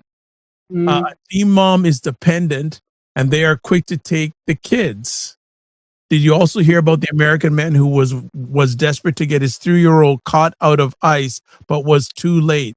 She was in South Africa and they hit it. No, she was sexually assaulted and they hit her. Right. Yeah. I didn't. My bad. Next up, comment here. Yes, and then we have. There has to be something wrong. J.R. Houston Jack says, and the final comment before we now are going to move on to another conversation topic. I think the orange one got dropped on its head at birth. Okay, last comment. Many times. All right. So what we're going to do, family. After our exhaustive we're going to give the ladies a quick break. We're going to introduce a new conversation topic. And hopefully, especially live. I hope you don't leave us because you are making the conversation fire today. Let's go to our next conversation topic. Breaking. A bombshell court filing just backed up explosive claims that FEMA has been run by a secret shadow administrator. We're talking a private contractor calling the shots on disaster relief while the agency lacks a real boss. Stay tuned. This could shake up how emergencies are handled nationwide. Background. Enter Kara Voorhees, DHS contractor turned unofficial FEMA powerhouse. Newly uncovered docs show her bossing around staff on restructures, like demanding headcounts on contractors and firing off memos that scream leadership. But here's the kicker. Federal rules say contractors can't touch inherently governmental stuff, like policy or hiring. Yet depositions paint her as a senior advisor with a FEMA email looped into every big staffing call. Evidence, deep dive. Emails expose her fury over a CNN hit piece about pausing firings in a blizzard proof she's deep in ops. FEMA. HR admits her fuzzy status risks privacy breaches. All this while the agency's administrator seat's been empty since 2025, juggling hurricanes, floods, and fires. No Senate vetting, just a contractor in the shadows. Reactions and stakes. GOP. Heavyweights are livid, probing if this dodges accountability. Imagine life or death, aid decisions by someone unconfirmed. Is FEMA's chain of command broken? Taxpayer dollars and storm victims hang in the balance.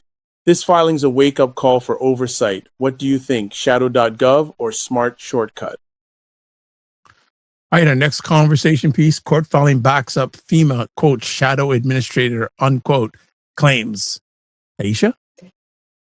Well, I didn't really want a full conversation on this. I just really wanted to put this on people's radar because I know that we have a lot of people who watch the show who live in disaster areas. We're coming up on hurricane season. I know Dr. Tachi was going to join us. She lives in Florida. We have a lot of viewers from Dallas area, the Midwest, and in California where there's fires, right? And then North Carolina, people are still trying to await FEMA. Well, FEMA has basically been unmanned since the Trump administration has come in, and they said that they basically have pretty much destroyed it. And Kristi Noem came under fire for it, but because the focus had been on her handling of ICE, FEMA didn't get the attention that it deserved. But people were talking about they didn't process claims, particularly with that hurricane that happened in North Carolina last year. And what we now know is that they gave it to an outside contractor without really telling anybody or telling the public. And this outside contractor was actually acting as the leader of FEMA. And this was someone who was basically put through by Corey Lewandowski, who we now know was the supposed lover, if you will, of Kristi Noem at the time to take care of these things. So basically, this woman, Kara Voorhees, she was in charge of approving disaster aid and signing off on federal contracts and overseeing these personnel decisions and hiring decisions and basically gatekeeping all of the work of the agency chiefs and major decisions that had to go through her, this contractor who also had no security clearance or anything, but had all the decisions had to go through her before they even reached Kristi Noem. And it delayed emergency aid and created all kinds of backlogs and blockages. And but would fast track decisions to specific districts after different political meetings. And so there were a lot of things that were done for political reasons, for Kristi Noem's political allies and Trump's political allies. And so this created a problem. And before we go into this new hurricane season and disaster season over the summer, people need to know that this is going on and that there's already a backlog of issues. It's about to get realer. Dr. Tachi. Listen, again, going after the, LaLa and Next Aisha time I'll have you go first. No, it's like, no, it's perfect though. There's like, singing after Patti LaBelle. There's like no need. she hit it right on the head, 100%. It's interesting that Aisha brought up the whole fact that there was a lack of attention to FEMA because of the whole thing with ICE. And it makes me wonder, part of that is part of that on purpose. Is it on purpose that they want? So this administration has been very good at directing the public's attention to where they want it to go. So this is just another way for them to continue to gut agencies while we are focused on something else. And here's the thing: you mentioned a lot of places where there's listen.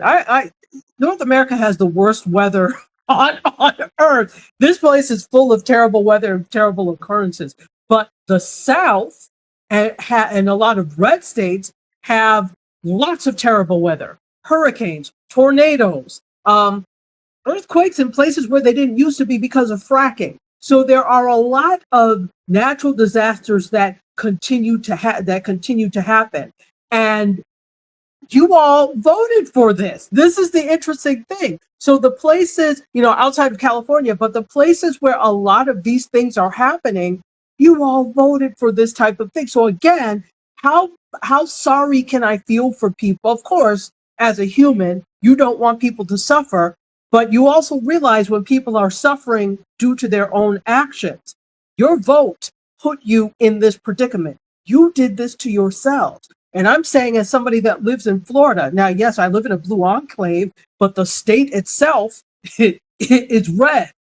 And Florida is full of hurricanes, and you voted for, okay. So essentially, people are just going to, I can show you better than I can tell you. Yeah.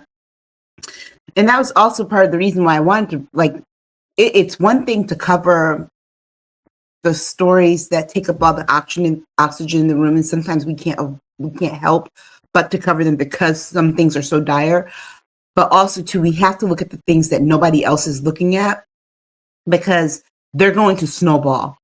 And I think this thing about the food issue, because there is going to be a food shortage and prices are only going to get higher.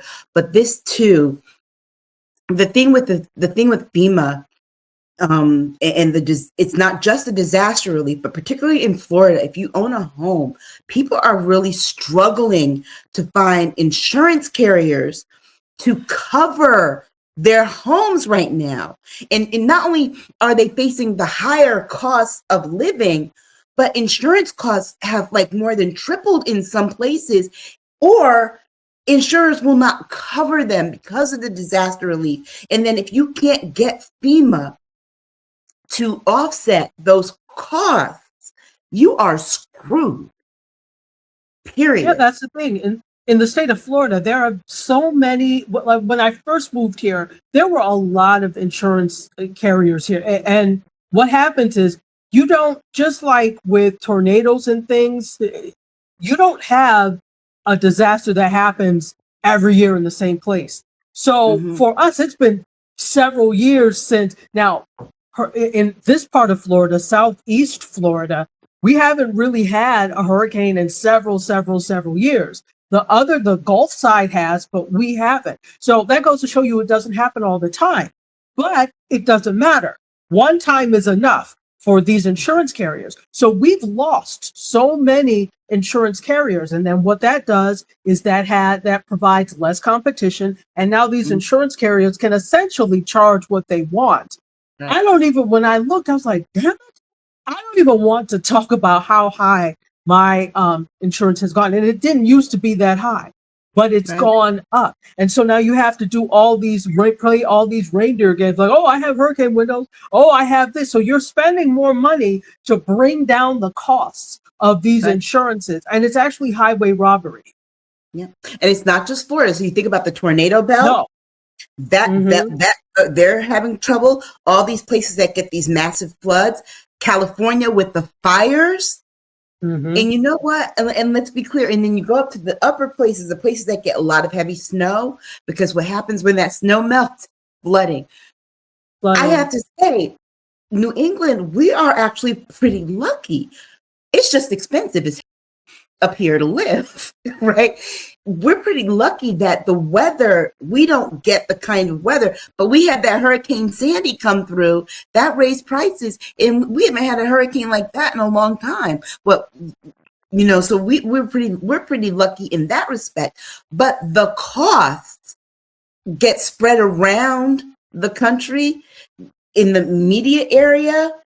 You get it, but the cost gets shared throughout. So I need everybody to be aware that this is going to affect everybody. The places that have those warnings, but it's going to affect everybody because we don't know what the weather is going to be like. And I know there are a lot of people who don't believe in climate change, but climate change is real. I used to work for a climate justice organization as their communications director. I know I have seen the actual science, and he has cut a lot of it. He's cut a lot of the resources and the research. And I can tell you there's one project here that was going to do a lot of good in terms of lowering costs. This whole drill baby drill thing. But let me tell you, I know the cost of gas and energy is costing people a lot right now. You all probably wish that we had done the Green New Deal when we had the chance to. But because of those things, disasters are going to be at an all-time high. This man is not going to do anything to fix it. And they do not have the resources to do it. And if they do not get the money that they want for ICE, to do what they want ICE to do, they are going to pull it from somewhere, and FEMA is going to be the first place it comes from. So, okay, I'm going to jump in the comments. The audience has been putting out the comments here. So first, we got, remember when they wanted to withhold FEMA relief for states that dare to boycott their precious? Yep. Americans, you tired of being occupied yet? J.R. Houston Jack says FEMA is more than broken. Do they even exist right now? Also, we got apparently they do, but this, like I said, they're not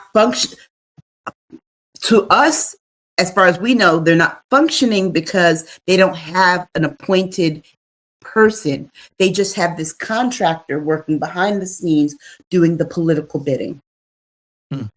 Next comment.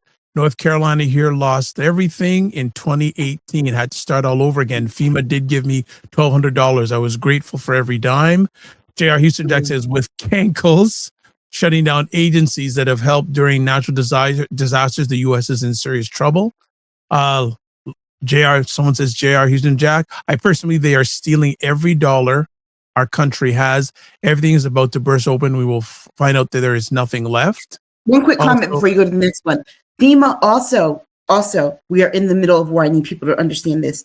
FEMA also takes care of disaster relief, natural or in case of a terrorist attack. Because remember, it comes under Department of Homeland Security. Homeland Security. I need you to keep that in mind too. J.R. Houston Jack says, I am convinced that these folks truly hate the United States. Lorianne says, back to J.R. Houston Jack and Laura are going back and forth in a good way. Are they saying, J.R. Houston, they're robbing us and planning to flee? J.R. Houston Jack says, we're in a tornado watch right now. Lorianne says, we haven't had rain here in so long. It's very bad. The entire state is on a burn ban, which I'm glad because it stinks when they burn and I'm terrified of fire. Another comment here. The U.S. government is a behemoth. No one can vote for all level of evil capable of. I believe the Democrats not delivering people pursuing identity politics, but no economic populist policies. J.R. Houston Jack says, I was just typing that, Aisha. They're insurance carriers who have left states due to natural disasters. We also got J.R. Houston Jack saying, Didn't they just deny emergency funding for Colorado's floods? It's disgusting what this regime is doing. Another person says, when was the last time prices were lowered? Never. But I need people to hear what I just said before. We are in the middle of a war. Your president has said he believes there might be a terrorist attack. FEMA falls under Department of Homeland Security. FEMA is what would respond. Okay. In that instance. More comments here. Climate engineering is real and the reason behind climate change. Jerry Houston Jack says, and what's nuts is seeing old movies centered around natural disasters where FEMA comes in to help. Surreal. And look what is... You know who needed FEMA? You know who would have needed FEMA? And look, you know who would have needed FEMA? Cinema Canella from the Wizard of Oz. Good to see you, Cinema Canella. Okay. We're going to move to our next conversation piece. All right. Let's do it. Our next conversation piece. Oh, this is another interesting story. Here we go. For years, we've been told that the FBI and the Justice Department are the backbone of federal law enforcement. But now those institutions are facing a serious staffing problem. And the big question is this: are they rebuilding fast enough, or are they lowering standards just to fill the gaps? The concern comes from a simple reality. A depleted workforce means fewer experienced people on the job, more pressure on the people who remain, and a growing temptation to speed up hiring. And when agencies like the FBI and DOJ rush to rebuild, people naturally ask whether quality is being sacrificed for quantity. This is not just a numbers issue, it's a trust issue. If the public believes that standards are slipping, then confidence in these institutions can take a hit. And in agencies where judgment, discipline, and credibility matter so much, even the appearance of lowered standards can become a major problem. At the same time, supporters of faster hiring will argue that these agencies cannot afford to stay short-staffed. They'll say the workload is too heavy, the mission is too important, and some flexibility may be necessary to get the right people in place. That's the tension here. How do you rebuild a workforce without weakening the very standards that define it? So the real debate is not whether the FBI and DOJ need help. They clearly do. The question is whether they can rebuild responsibly without turning urgency into compromise. And that's what makes this story so important. Because when law enforcement agencies start scrambling, the public deserves to know, are they solving the problem or are they creating a bigger one? All right, our next conversation piece, FBI and DOJ are scrambling to rebuild their workforce. Are standards being lowered? And also, I'm going to launch another poll right now. So let me do this. Show. So if you had to choose, what's the bigger risk? 1, a weak FBI DOJ with too few people.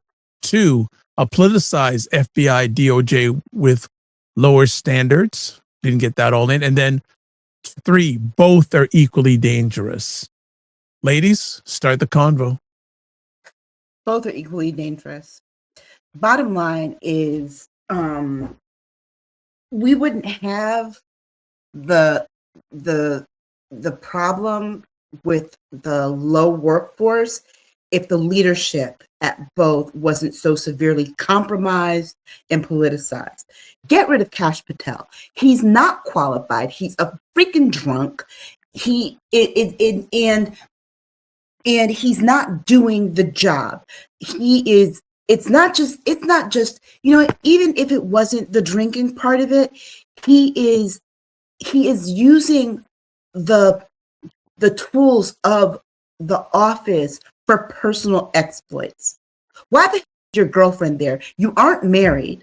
She doesn't need a 4-person envoy to go with her to her little low-level singing engagements at football games, at level 2 football games. She doesn't need that. Okay, we don't need to be footing the bill at $1 million per day when she does these things. We don't.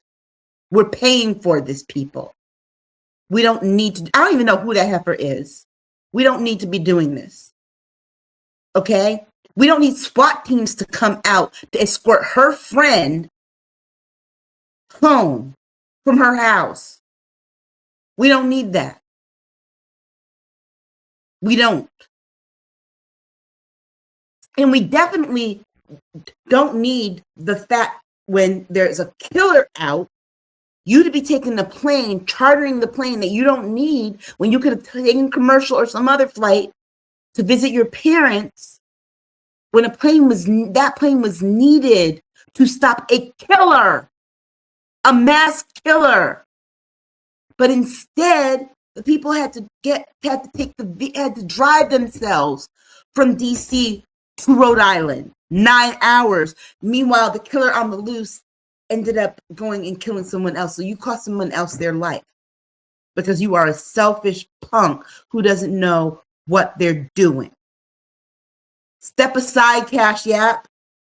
Step aside and let somebody who has more skill, more intelligence, more competence do the job that needs to be done. Go back to podcasting. And maybe the people who were about the work will come back. Either that, or beg those people to come back and say you'll sit in your office and shut your damn mouth and let them do the job. Same thing at DOJ. Todd Blanche, no amount of you kissing Trump's butt is going to make that. You and Jeanine Pirro doing all these gymnastics, trying to be the AG. Guess what? He's sitting there and loving it. Meanwhile, you're not prosecuting real cases. There are hate crime cases. There are federal drug cases. Nobody knows what's going on with Susanna Guthrie's mother. Y'all just dropped the ball on that. Meanwhile, there are real crimes that are not being prosecuted because you guys are too busy trying to go after Trump's enemies. And this man can't even stay awake long enough to even hear what you're doing. What the heck is going on?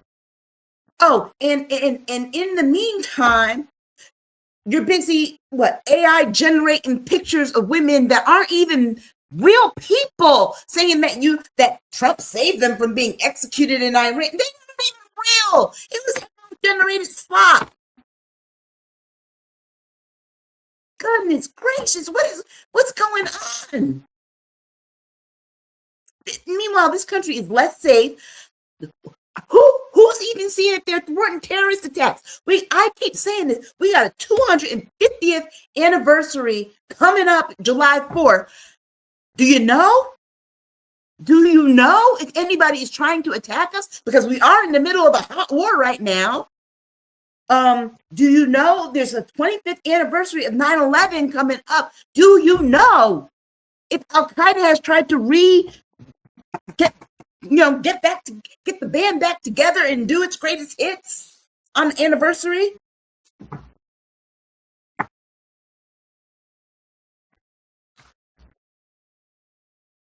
I'm done. Dr. Tachi, do you want me to read comments before you start? Go ahead. Okay. Thank you. J.R. Houston Jot says they created the problem when they knowingly terminated people who were experts in their field simply because of ethnicity and gender. Another comment here, dude, talking about Kash Patel. Dude always looks like he's in the middle of a surprise pot stating, Sam. Oh, gosh. That's a classic. That's a classic. Oh, gosh. Wow. That's a tweetable, even though I'm not on X. But that's not, okay. He also says, saying about Kash Patel's girlfriend, if she was that famous, she would have already had her own protection. Another comment here is they can't afford to be wrong and hire the wrong people. Urgency is always the excuse to rush and the excuse when the real harm inevitably occurs. Stop, look, and listen. They even taught that to these narcissists. Next up, Regina says the video of Patel getting trashed in his office is going viral. By the way, Dr. Vibe, you should post it for comic relief. J.R. Houston Jack plays a laugh emoji to Lorraine's comments. And she also says, Lorraine says, I'm so glad y'all popped up in my feed. Well, as I said, we're glad to have you. Dr. Tachi, go ahead. All of this was completely avoidable. There's something I say a lot. You had the power to go home all along, Dorothy. They have the red heels. They could have clicked their heels 3 times even before all of this. It came with the vote, right? And now you've got this, but they've had the power to do this all along. They got rid, as G.R. Houston Jack said, they got rid of some people that actually knew what the hell they were doing because of who they were. And now you have this. And what has been happening is this has been a recurrent theme. They get rid of a whole bunch of people. They slash and burn subsistence farming. And then they realize they burned too much land. And now we need to go and get these people back. So it's the same thing when we look at air traffic controllers, how they were considering hiring video gamers to be, because apparently it's the same thing. Right. So now we have the same lowering of standards to become an agent. And from the article that you sent, this is what they said in terms of that. So they're considering, they're looking at waiving the requirements of a written assessment and then the interview with the 3-member panel of FBI agents. And what that's supposed to do is measure the life experience and also their judgment, which you need as an FBI agent. So what they said, according to the FBI, is, quote, we are not lowering standards or removing qualifications in any way.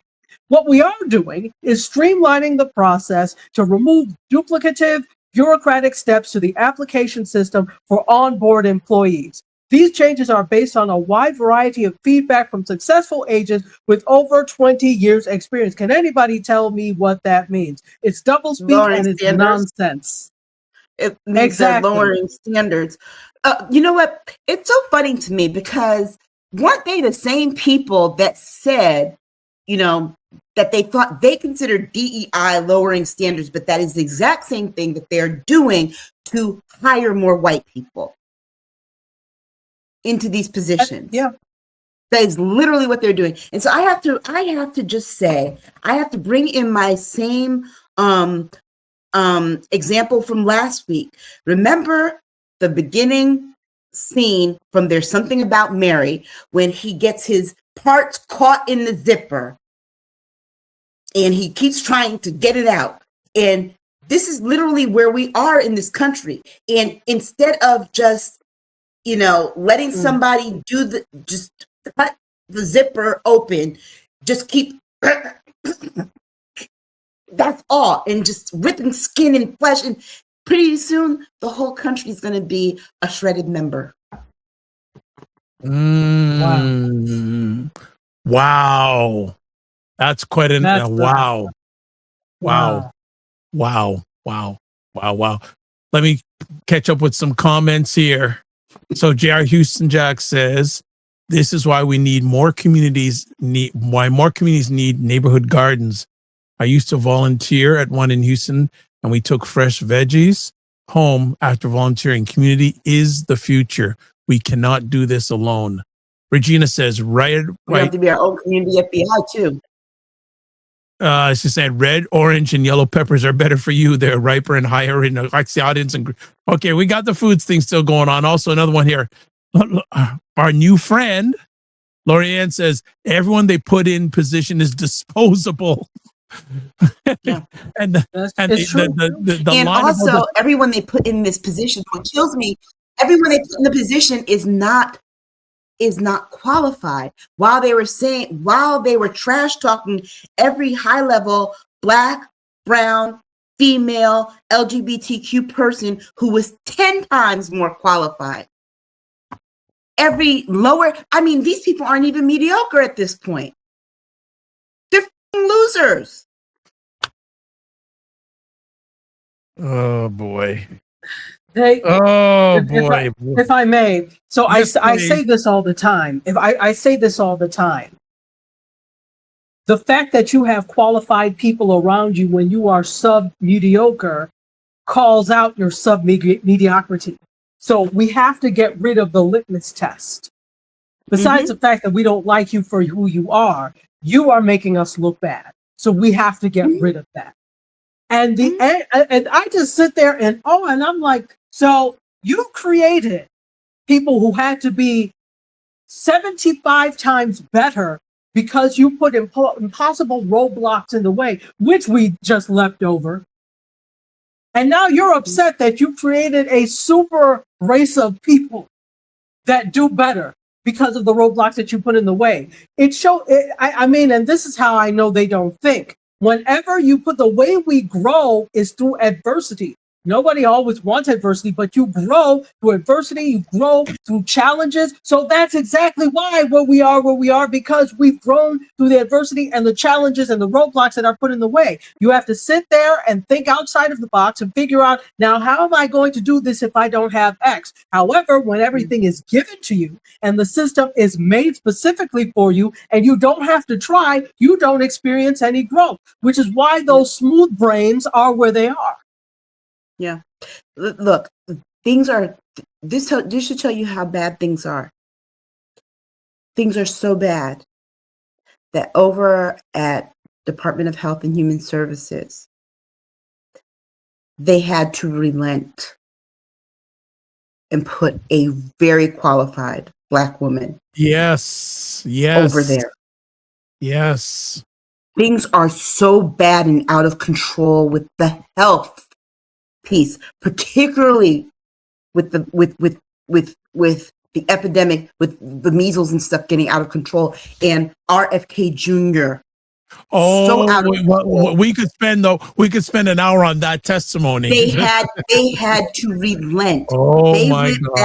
They went back and pulled in someone who was deputy during his first administration. Oh boy. She'd also done work in the Biden and Obama administrations and the first George W. Bush administration. They had to pull her back and say, please come. See, I love this for her, but I also hate this for her, because that's also an excuse if anything goes wrong to blame her. Right. And that's what I don't like. Right. I don't like that. But the thing is that we know and we hope, but we know she knows, because we know she knows going into this. Clear-eyed. She does. But the thing of it is that that's how you know things are that bad. Yeah. You got to call the Blacks back in. You know it's bad. To clean up permission to update on comments, because we talked about FEMA. I think we need FEMA to rescue to come in here. This is crazy. You know who else needed FEMA? There's nobody at the helm. Look, going back to your reference about Dorothy, you know who else needed FEMA? Dorothy. Tornado. Tore her house up. Okay. Whoa. I'm getting a workout today with comments. Let's go back again. The line of the day: surprise prostate exam is still lingering in the comments section. Oh my gosh. Okay. Another comment here says, me too. I'm glad. That person's glad they tuned in today. Well, subscribe. Lorianne Orr says, spite and revenge. J.R. Houston Jack says, laugh emojis. Also here, Kaiko says, we need to do something better than canceling, rejection, refuse. Their narratives, their lies, and of anyone who repeats it back to us, we disengage. We're wasting our time off. We can't start at the same place. Lorianne says, indeed, we'll never be again the USA. J.R. Houston Jack says, not the zipper scene. and Lorianne says, I think, Jesus, I think they put them in position knowing they will fail and they will have to have the replacement planned. Another comment here, we can't even get to mediocre no more. And I think they're putting her in this place because I have a feeling that I have a feeling there's another pandemic on the way, and this man knows it. Because remember, he's not going to get Dr. Fauci back. J.R. Houston says for sure to Lorianne Orr. Lorianne Orr says they are all pathetically weak and insecure and desperate for attention and relevance. J.R. Houston says the storm makes you stronger. Also, he says smooth brains with a laugh emojis. Listen, I guess Lorianne has a nickname, I guess, for Mr. Kennedy, worm brain toilet snorter. And then finally, the Department of Health said that Americans' number one issue is also anti-Semitism. If they address their anti-Black racism, they would be healed. And then J.R. Houston Jack says same thing done in the NFL.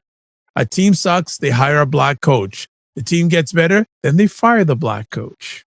Hold on, more. There's still more comments. Sorry to Lorianne says, me too. They're planning it. Yep. And so just trying to give you those. Okay, so we'll leave it at that. Any more comments? Let me say this. We got one more story. Dr. Vi. We do? Yes, we do. Oh, then I relinquish my time. No, go ahead. No, go ahead. The next topic, the last topic's quick. Okay, well, I just wanted to say thank you to you, Dr. Vibe, for providing a space where people can talk about these things. I think people are very, and this space has been here for a long time, but I think people are so frustrated and they don't have an outlet. So it's important to have independent media like you that provides an outlet for people. And so you're independent media. All three of us are independent media in our own way. Yes. Yes. Okay. Regina says 47 keeps putting off his meeting with Xi Jinping. If he goes through with the May 14th meeting, I predict it is the only way to end the war. Crypto bribes will win over Netanyahu. Lorianne says agreed. Says absolutely, I agree. It's our platform. And then Kaiko says yes, all three of you. Well, there is another one too. And then Lorianne says, thank you, lovely ladies as well. All right. We do have one more conversation. Do something for the 10-year anniversary in the fall. Yeah, we got. I don't want to hear because they've been doing this long, but that don't even start. Don't be like me. Well, I forgot. It's next year. It's next my 10 year. Next year. Okay, next year. All right. Mine was last year, and I forgot. So don't be like me. Make sure you plan. Hey, Dr. Tachi is also again on this Friday on the Morning Vibe, 9 a.m. Eastern time, by the way. Thank you. Yeah, all right. It's this Friday. That's right, this Friday. Okay, last video for our last conversation piece. Here we go. Hey, everybody. Today, we're looking at the Spirit Rescue deal and why it's raising bigger questions far beyond one airline. Spirit Airlines has been under serious financial pressure, and now this rescue conversation is stirring up concerns about government involvement in business. On the surface, the arguments sound simple. Save the company, protect jobs, keep flights moving, and avoid another major disruption for travelers. But underneath that, there's a deeper issue that a lot of people are now asking: how much should the government step in when a private business is in trouble? For supporters of the rescue, the answer is pretty straightforward.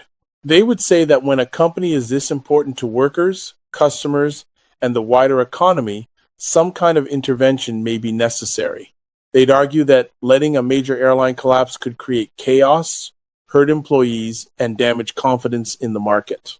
But critics see something very different. They worry that once the government starts rescuing private companies, it opens the door to more control, more influence, and less independence for the business sector. And that's where the alarm bells start ringing. Because if one struggling company gets this kind of treatment, people begin to ask, what happens next? Which industries get saved? Who decides? And what does that mean for competition and fairness? This is why the Spirit story is about more than aviation. It's about the balance between public interest and private enterprise. It's about whether rescue becomes overreach, and it's about who really holds the power when business and government start getting too close. So the question is this a necessary rescue to protect the public, or the beginning of a much bigger shift in the role of government in business? All right. So our final story is Spirit Airlines rescue deal fuels fears of government and business. Before we get to it, I just want to show the results of our last poll. I didn't get a chance to show it. So we had a question: if you had to choose, what's the bigger risk? A weak FBI DOJ with too few people, politicized FBI DOJ with lower standards, and then finally, both are equally dangerous. Everyone who voted said both are equally dangerous. All right. So what we're going to do is we have one more conversation piece. We have a poll. What else is new? So the poll is, should the government bail out Spirit Airlines? And also the ladies are going to comment. So let's go for it. Who wants to start? Can I say something really quick? Go for it. Mm-hmm. Because I love for Aisha to start. Spirit Airlines is the Temu of the sky. And this is the best that you can do. Go ahead, Aisha. Well, our government is the Temu of governments right now. So you're right about fit, right? So, I mean, here's the thing. I'm glad that there are jobs that are being saved. Cool. However, here's the problem that I have with it, right? The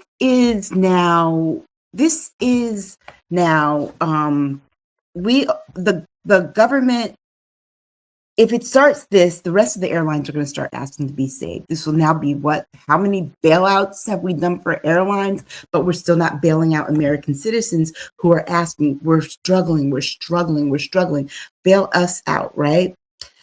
And he has toyed with giving people bailouts, but people haven't seen that. What happened to those $5,000 checks that him and Elon Musk said they were going to give Americans, but haven't given Americans?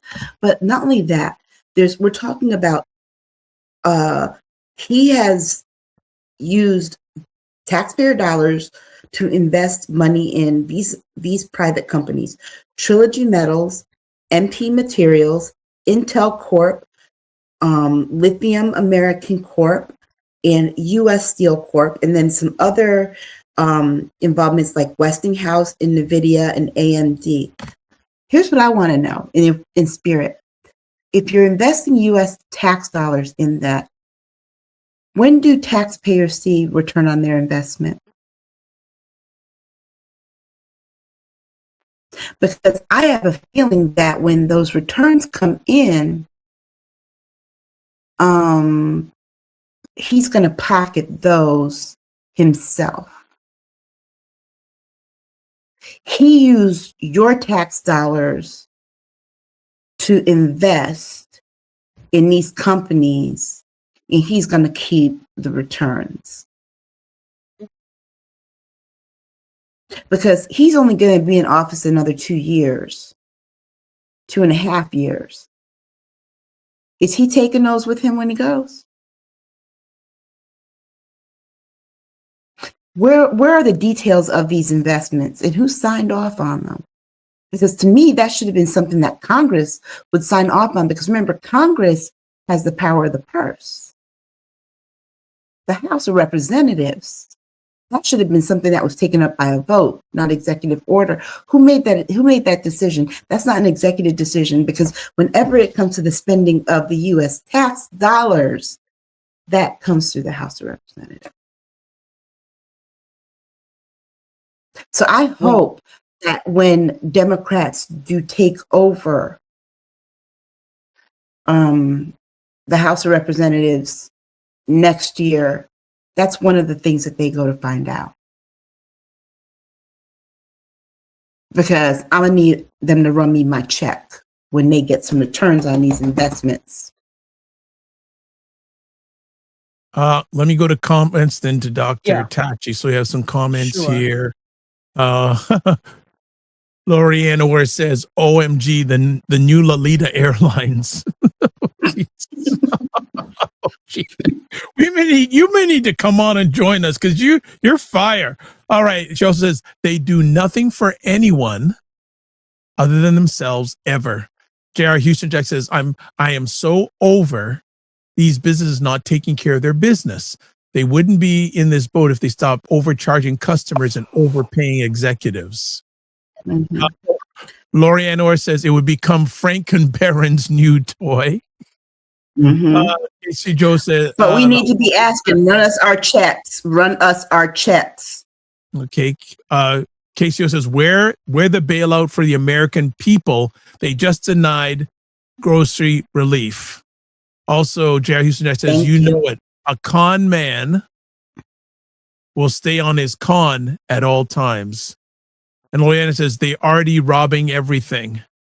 Well, we got more comments. We got Casey Kaiko says, yes, that's a good effing question.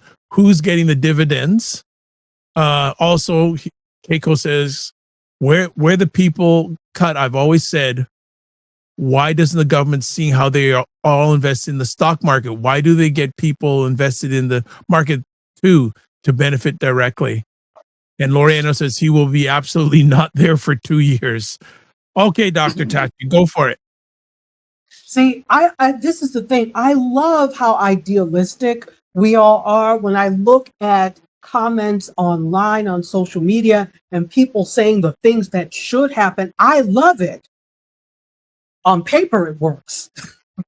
But when you're dealing with maniacal fools, it doesn't work. But I love the fact that we still have the ideas that this is the way it should work. And hopefully there's the hope that it can get back to that. So I just have to say, I love that.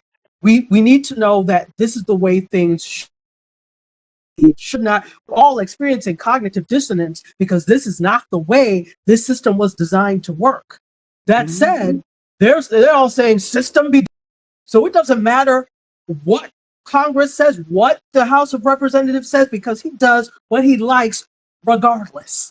So we have a system in place. It's just not being followed. That's the problem. And the other thing is, no disrespect to Spirit Airlines, but the fact that you're in trouble when you single-handedly set out to be the lowest cost Temu carrier you could be, while still charging, you might charge $10 for a seat, but then you charge $75 for air, $205 for space to put you nickel and dime everyone, just as Gwendolyn was saying, you nickel and dime everything. So you're getting your money on the back end somehow. So the fact that you are not doing, and this is aside from fuel, this is aside from the fuel thing now, you were already not doing that well. That's your own fault. So it sets a terrible precedent that we have to bail out people who are failures because of their own doing. When we had it's not the first time that there's been government bailouts for things. All we have to do is look at under Obama, there was the bailout for GM. That's a different case though. GM fundamentally affected far more people and far more of the market that if that did not happen, it would have meant it would have been a major problem for the country, not just Michigan. Spirit is a much smaller case. So now, are we going to bail out grocery stores? Are we going to bail? What else is next after this? So I think it sets a terrible precedent to bail out companies who, of their own doing, put themselves in this position. Well, the other part too, it makes you wonder if he did this as a business deal, because remember, JetBlue offered to buy Spirit. They did offer to buy Spirit. And he would not approve that merger. He would not approve that merger. Yeah, because apparently it's a problem. Two low cost air carriers coming together is somehow a monopoly, but it's not a problem for you to do this. And I've also heard that they would try to also use Spirit for official things like deportation flights. That's the other thing that they're thinking. Deportation flights, exactly. Because remember, Avello is backing down on doing deportation flights because a lot of cities, like like mine, that have said that, oh, you broke your contract with us, so we're not going to be using you after this period of time. Goodbye. Exactly. More comments here. Lorraine Orr, who is driving it today, saying he is taking everything and giving it to his puppet masters. Jared Houston Jack says, great show today, y'all. If you had to leave, good that you were here. Lorraine also says, ignorance is a lack of knowledge. Stupidity is a choice, and foolishness is a chosen lifestyle. They choose their lifestyle. I love that. I like that. I love that. Lorraine also says, hold on, leave that. I gotta get a screenshot of that. Hold on. Yeah, me too. Aisha don't do that often. Aisha do not do that often, Lorraine. So you are on fire. I got that screenshot too. Okay. Me too. I got that. Okay. Lorraine also says, remember y'all, I'm gonna put that on a poster and put that up. Okay. Exactly. He bankrupts casinos. Yeah, that's Look, what, Atlantic Lorraine, City still hasn't forgiven him. Lorraine, you were reading my alleged mind. This is just 4745's pattern. Bankrupt, someone gives me the money I lost. Regina says, since when has the 47 administration had a problem with monopolies? Never. JR Houston says, I can't with these people. Lorraine also says, Spirit better say no thank you. Everything he touches falls apart. Lorraine also has the fire emoji. He couldn't even win at his own board game. Keiko says, racism is a mental illness people choose. I want to ask you. I don't think racism is a mental illness. And the reason I say that is because if you say that, they'll put it in the DSM and then people will use it to get out of a lot of things. Racism, I think, is a choice. So I have to ask you both. If the investment happens, you're saying the American people will never see an ROI. I've got a better one for you. Mm-hmm. All these companies getting money back from the tariffs. Are American people going to get any money back? No. There are a few companies that are trying to make are going to make an attempt. Very few. I think it was like Costco or something that was going to try and figure out a way to do it, but the rest of them have already decided no. But I just say the American people who were hit the hardest, not getting a thing. Lorraine says it's a choice, plain and simple. Yeah. Okay. Oh, and she says no, and think the companies knew of this tariffs. It was a plan to raise prices. Wait. Yeah, not only that, they're going to get their money back and they're going to raise prices. Yep. Exactly. It's going to be like, I've gone to, some events that they had to raise prices because of a pandemic or whatever. They're not coming back down. They're going to stay there.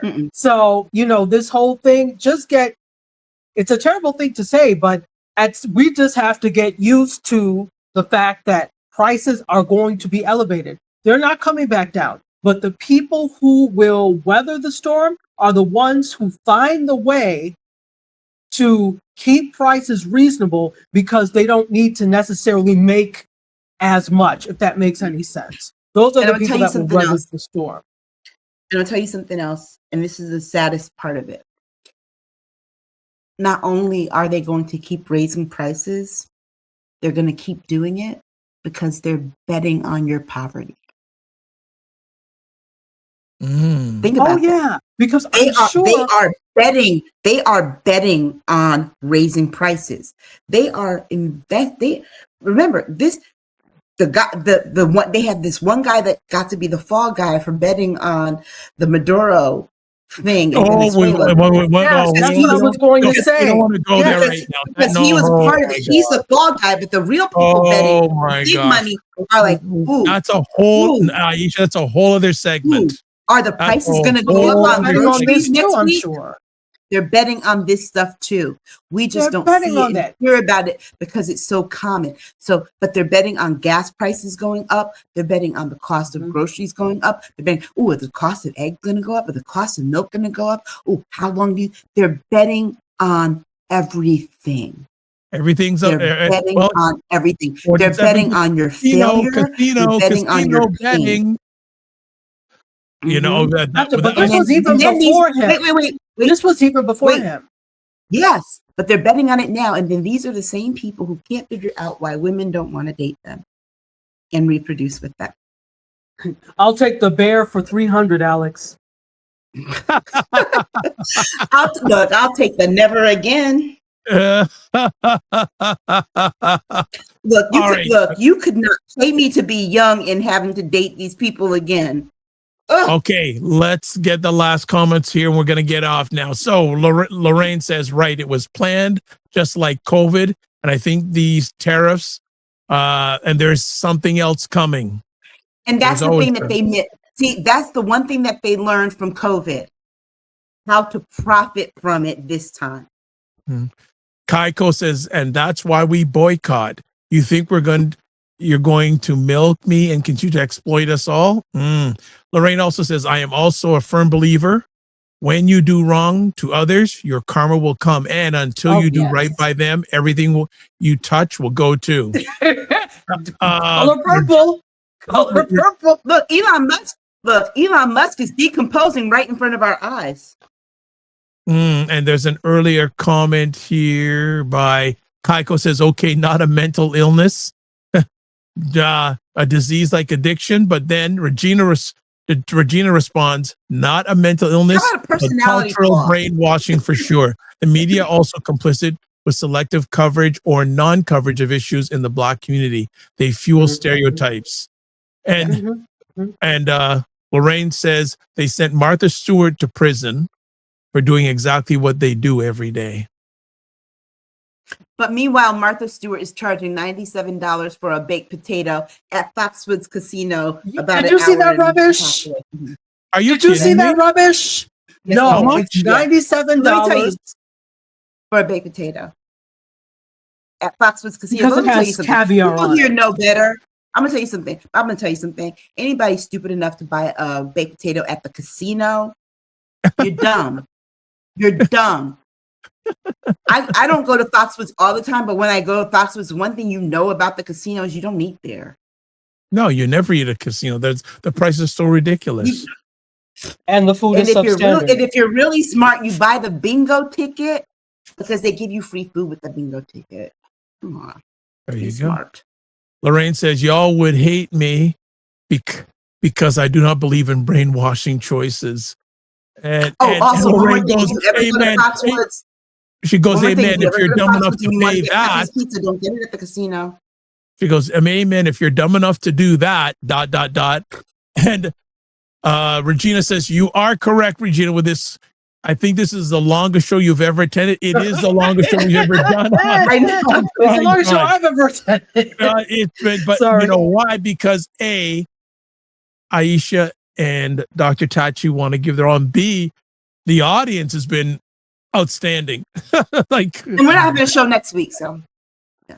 And then also Kaiko says they're also coming for overpriced Black or Caribbean restaurants. Excuse me, why is the thing of oxtails like $40? Oh, it's crazy here too. You need to ask that. Come on a Monday or Friday morning. My co-host Ryan Knight, he's a big oxtail aficionado. He makes oxtail, but it is expensive. The thing is, it's the gentrification of culture. Before, all the things that were throwaways, that people of color ate, that people from other communities ate, that was not something until it became cool to be associated with it. And now the price goes up because on the Upper East Side, it's a thing to eat oxtail, et cetera, et cetera. And a plantain should not be $3. I'm sorry. Listen, see, that's why I buy my plantain from Aldi.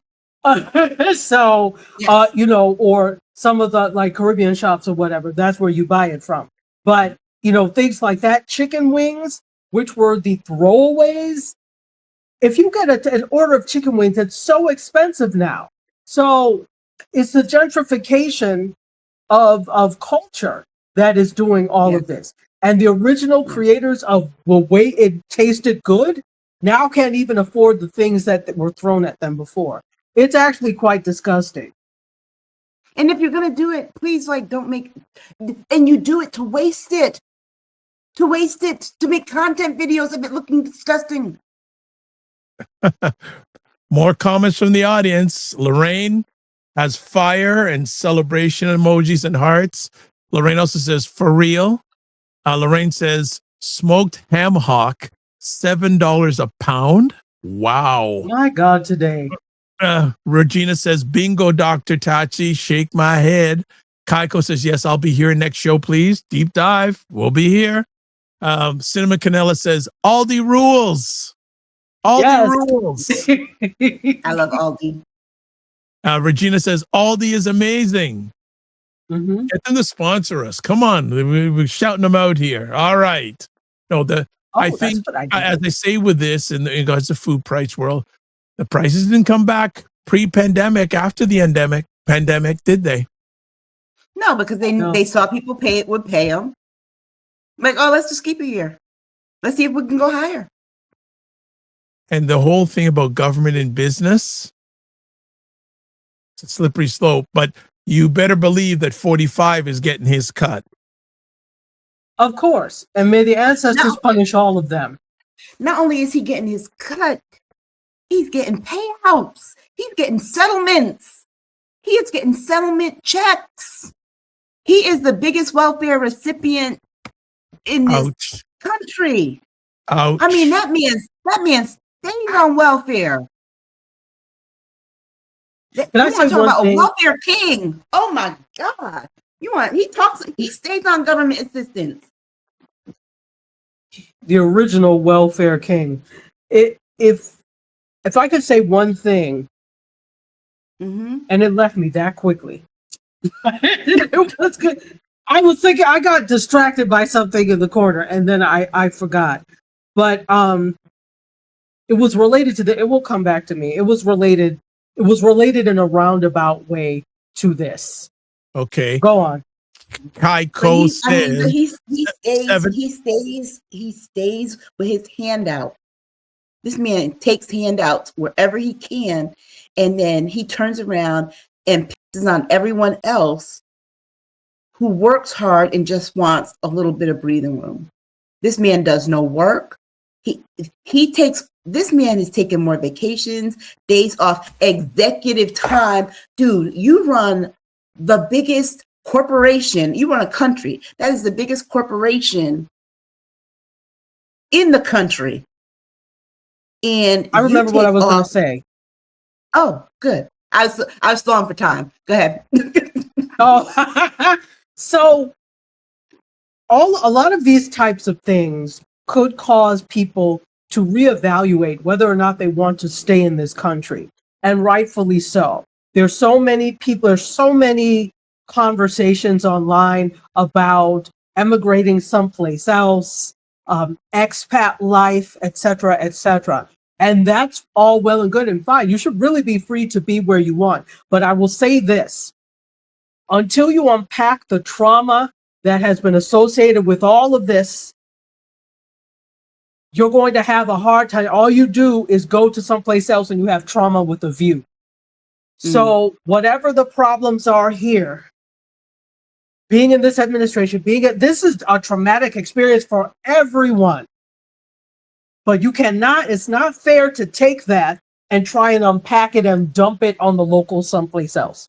So I would say, if this is something that you're looking to do the work to make sure that you're handling whatever trauma you have that is associated with life here and not taking it over there. Yeah. So it's related to what we were talking about, but also a tangent. I digress. And understand that this administration right now is causing trauma throughout the world. The world. Think about what we just did to our neighbors to the north.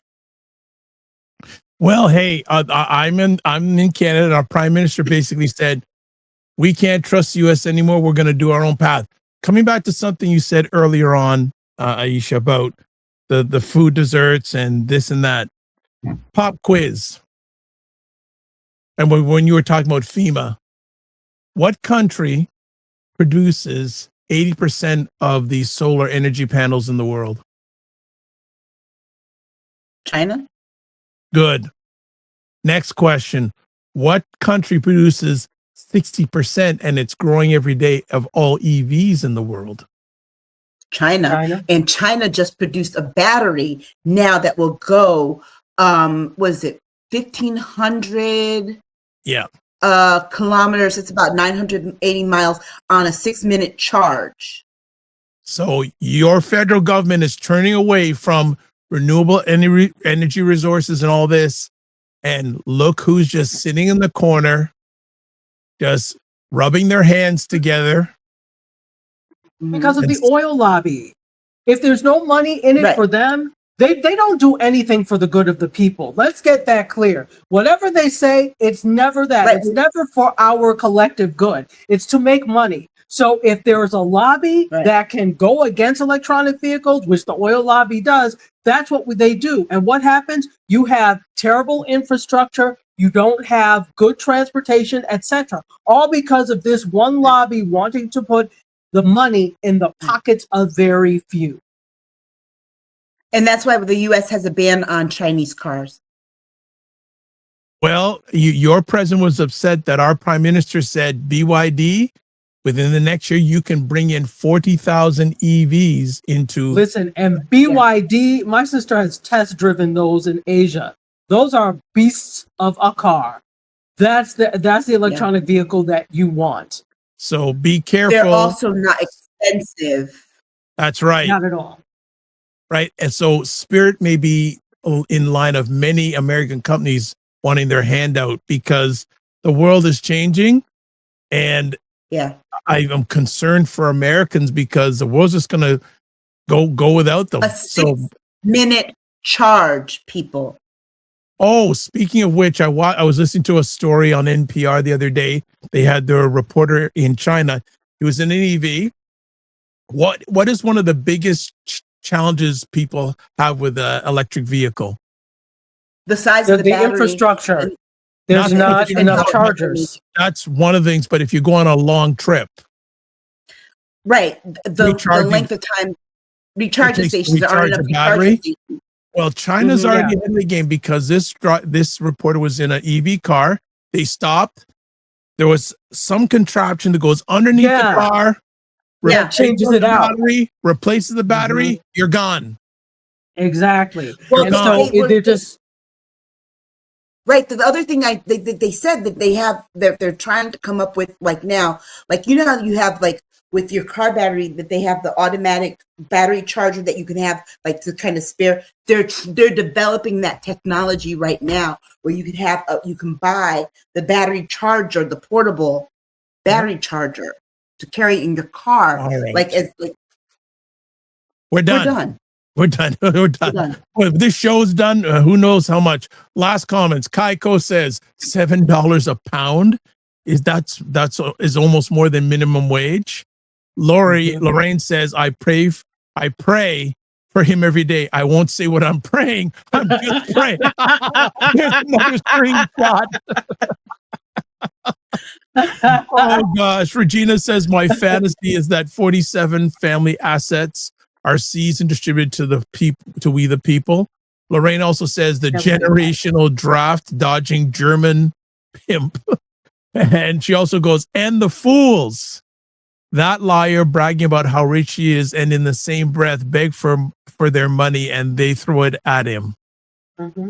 Hi, Caucus, Canadian here. Our PM said it's over. He did say America, we're just going a different direction. And then Lorraine said the spider to the fly. Okay. It's been time for that, in my opinion. All right. Also, okay. 3 more comments, Sammy. We're done. 2 more. Lorraine says he will complain about China as he waits for his Timo sneakers and watches. He'll only complain so much because that check, that bill will come due. And Lorraine goes, final comment. Lorraine says, Regina, I believe in your dream. Okay, family. That's it. This has been epic. All right. We're going to finish off with the poll about showing, they bail out Spirit. Okay. 60% say no, let the market decide. And then 40% say only if private buyers fail. Interesting. Will be a story to watch. All right. I think we are done.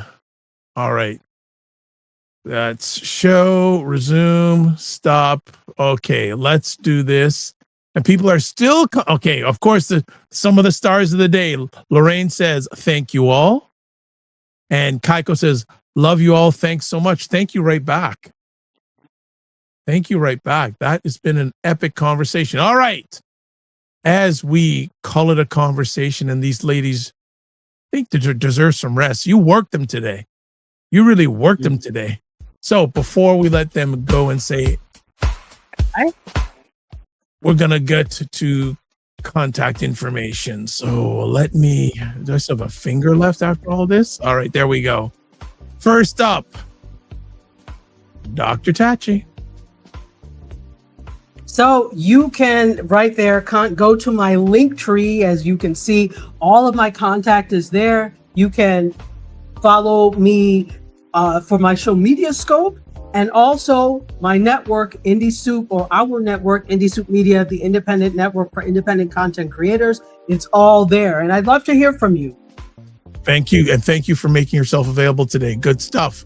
Next up, Aisha K. Staggers. You can find me at AK Staggers on Medium, Aisha K. Staggers on, AK Staggers Instagram, Aisha K. Staggers Medium, AK Staggers Blue Sky, and mostly on Discord. There we go. Discord group. All right. Fantastic. Good to see you as always, Aisha. All right. Let's do some things here. Let me do that and that. All right. For me, best way to touch base with me, taplink.cc/the, DRVIBESHOW.com. And another member of our family, LaLa Key. You can get a hold of her at laurakey.net. Also her Etsy store, etsy.com/shop/living the LaLa life. And then you can go to our Buy Me a Coffee page at buymeacoffee.com/rebirth of LaLa. And also, you can watch replays of this epic conversation on the Dr. Vibe Show, YouTube, Facebook, and LinkedIn, the Dr. Vibe Show website, the DRVIBESHOW.com. Wow. Epic. But there were some more comments. Let's do. Jen says, great show. Fan number 1, Jen Meyer says, great show. Regina says, bye, love, and thanks. Right back at you, Regina. Lorraine says, wait. What do you mean? Wait. Aisha, no, she isn't on Medium. She's on Medium. She's on Medium. Medium is a writer's site. And then Kai says, hey, a link tree, Aisha. Oh, they wanted to make sure if you have a link tree, Aisha. And then also, he's also saying, get a link tree, Aisha. Yes, get everything in one link. That would be fantastic. All right. And Lorraine goes, okay. All right. That's it, family. This has been the longest Primetime Saturday ever outside of, the Primetime Saturday. Yes, it has been. Not the longest show I've hosted and produced, though. Not that. But I want to say thank you, everyone, so much. And as always, we close it out with this. And also, if you haven't subscribed to the YouTube channel. I'm speaking that Kai Ko and Lorraine Orr, you have subscribed. And let's interact on that page. I said this.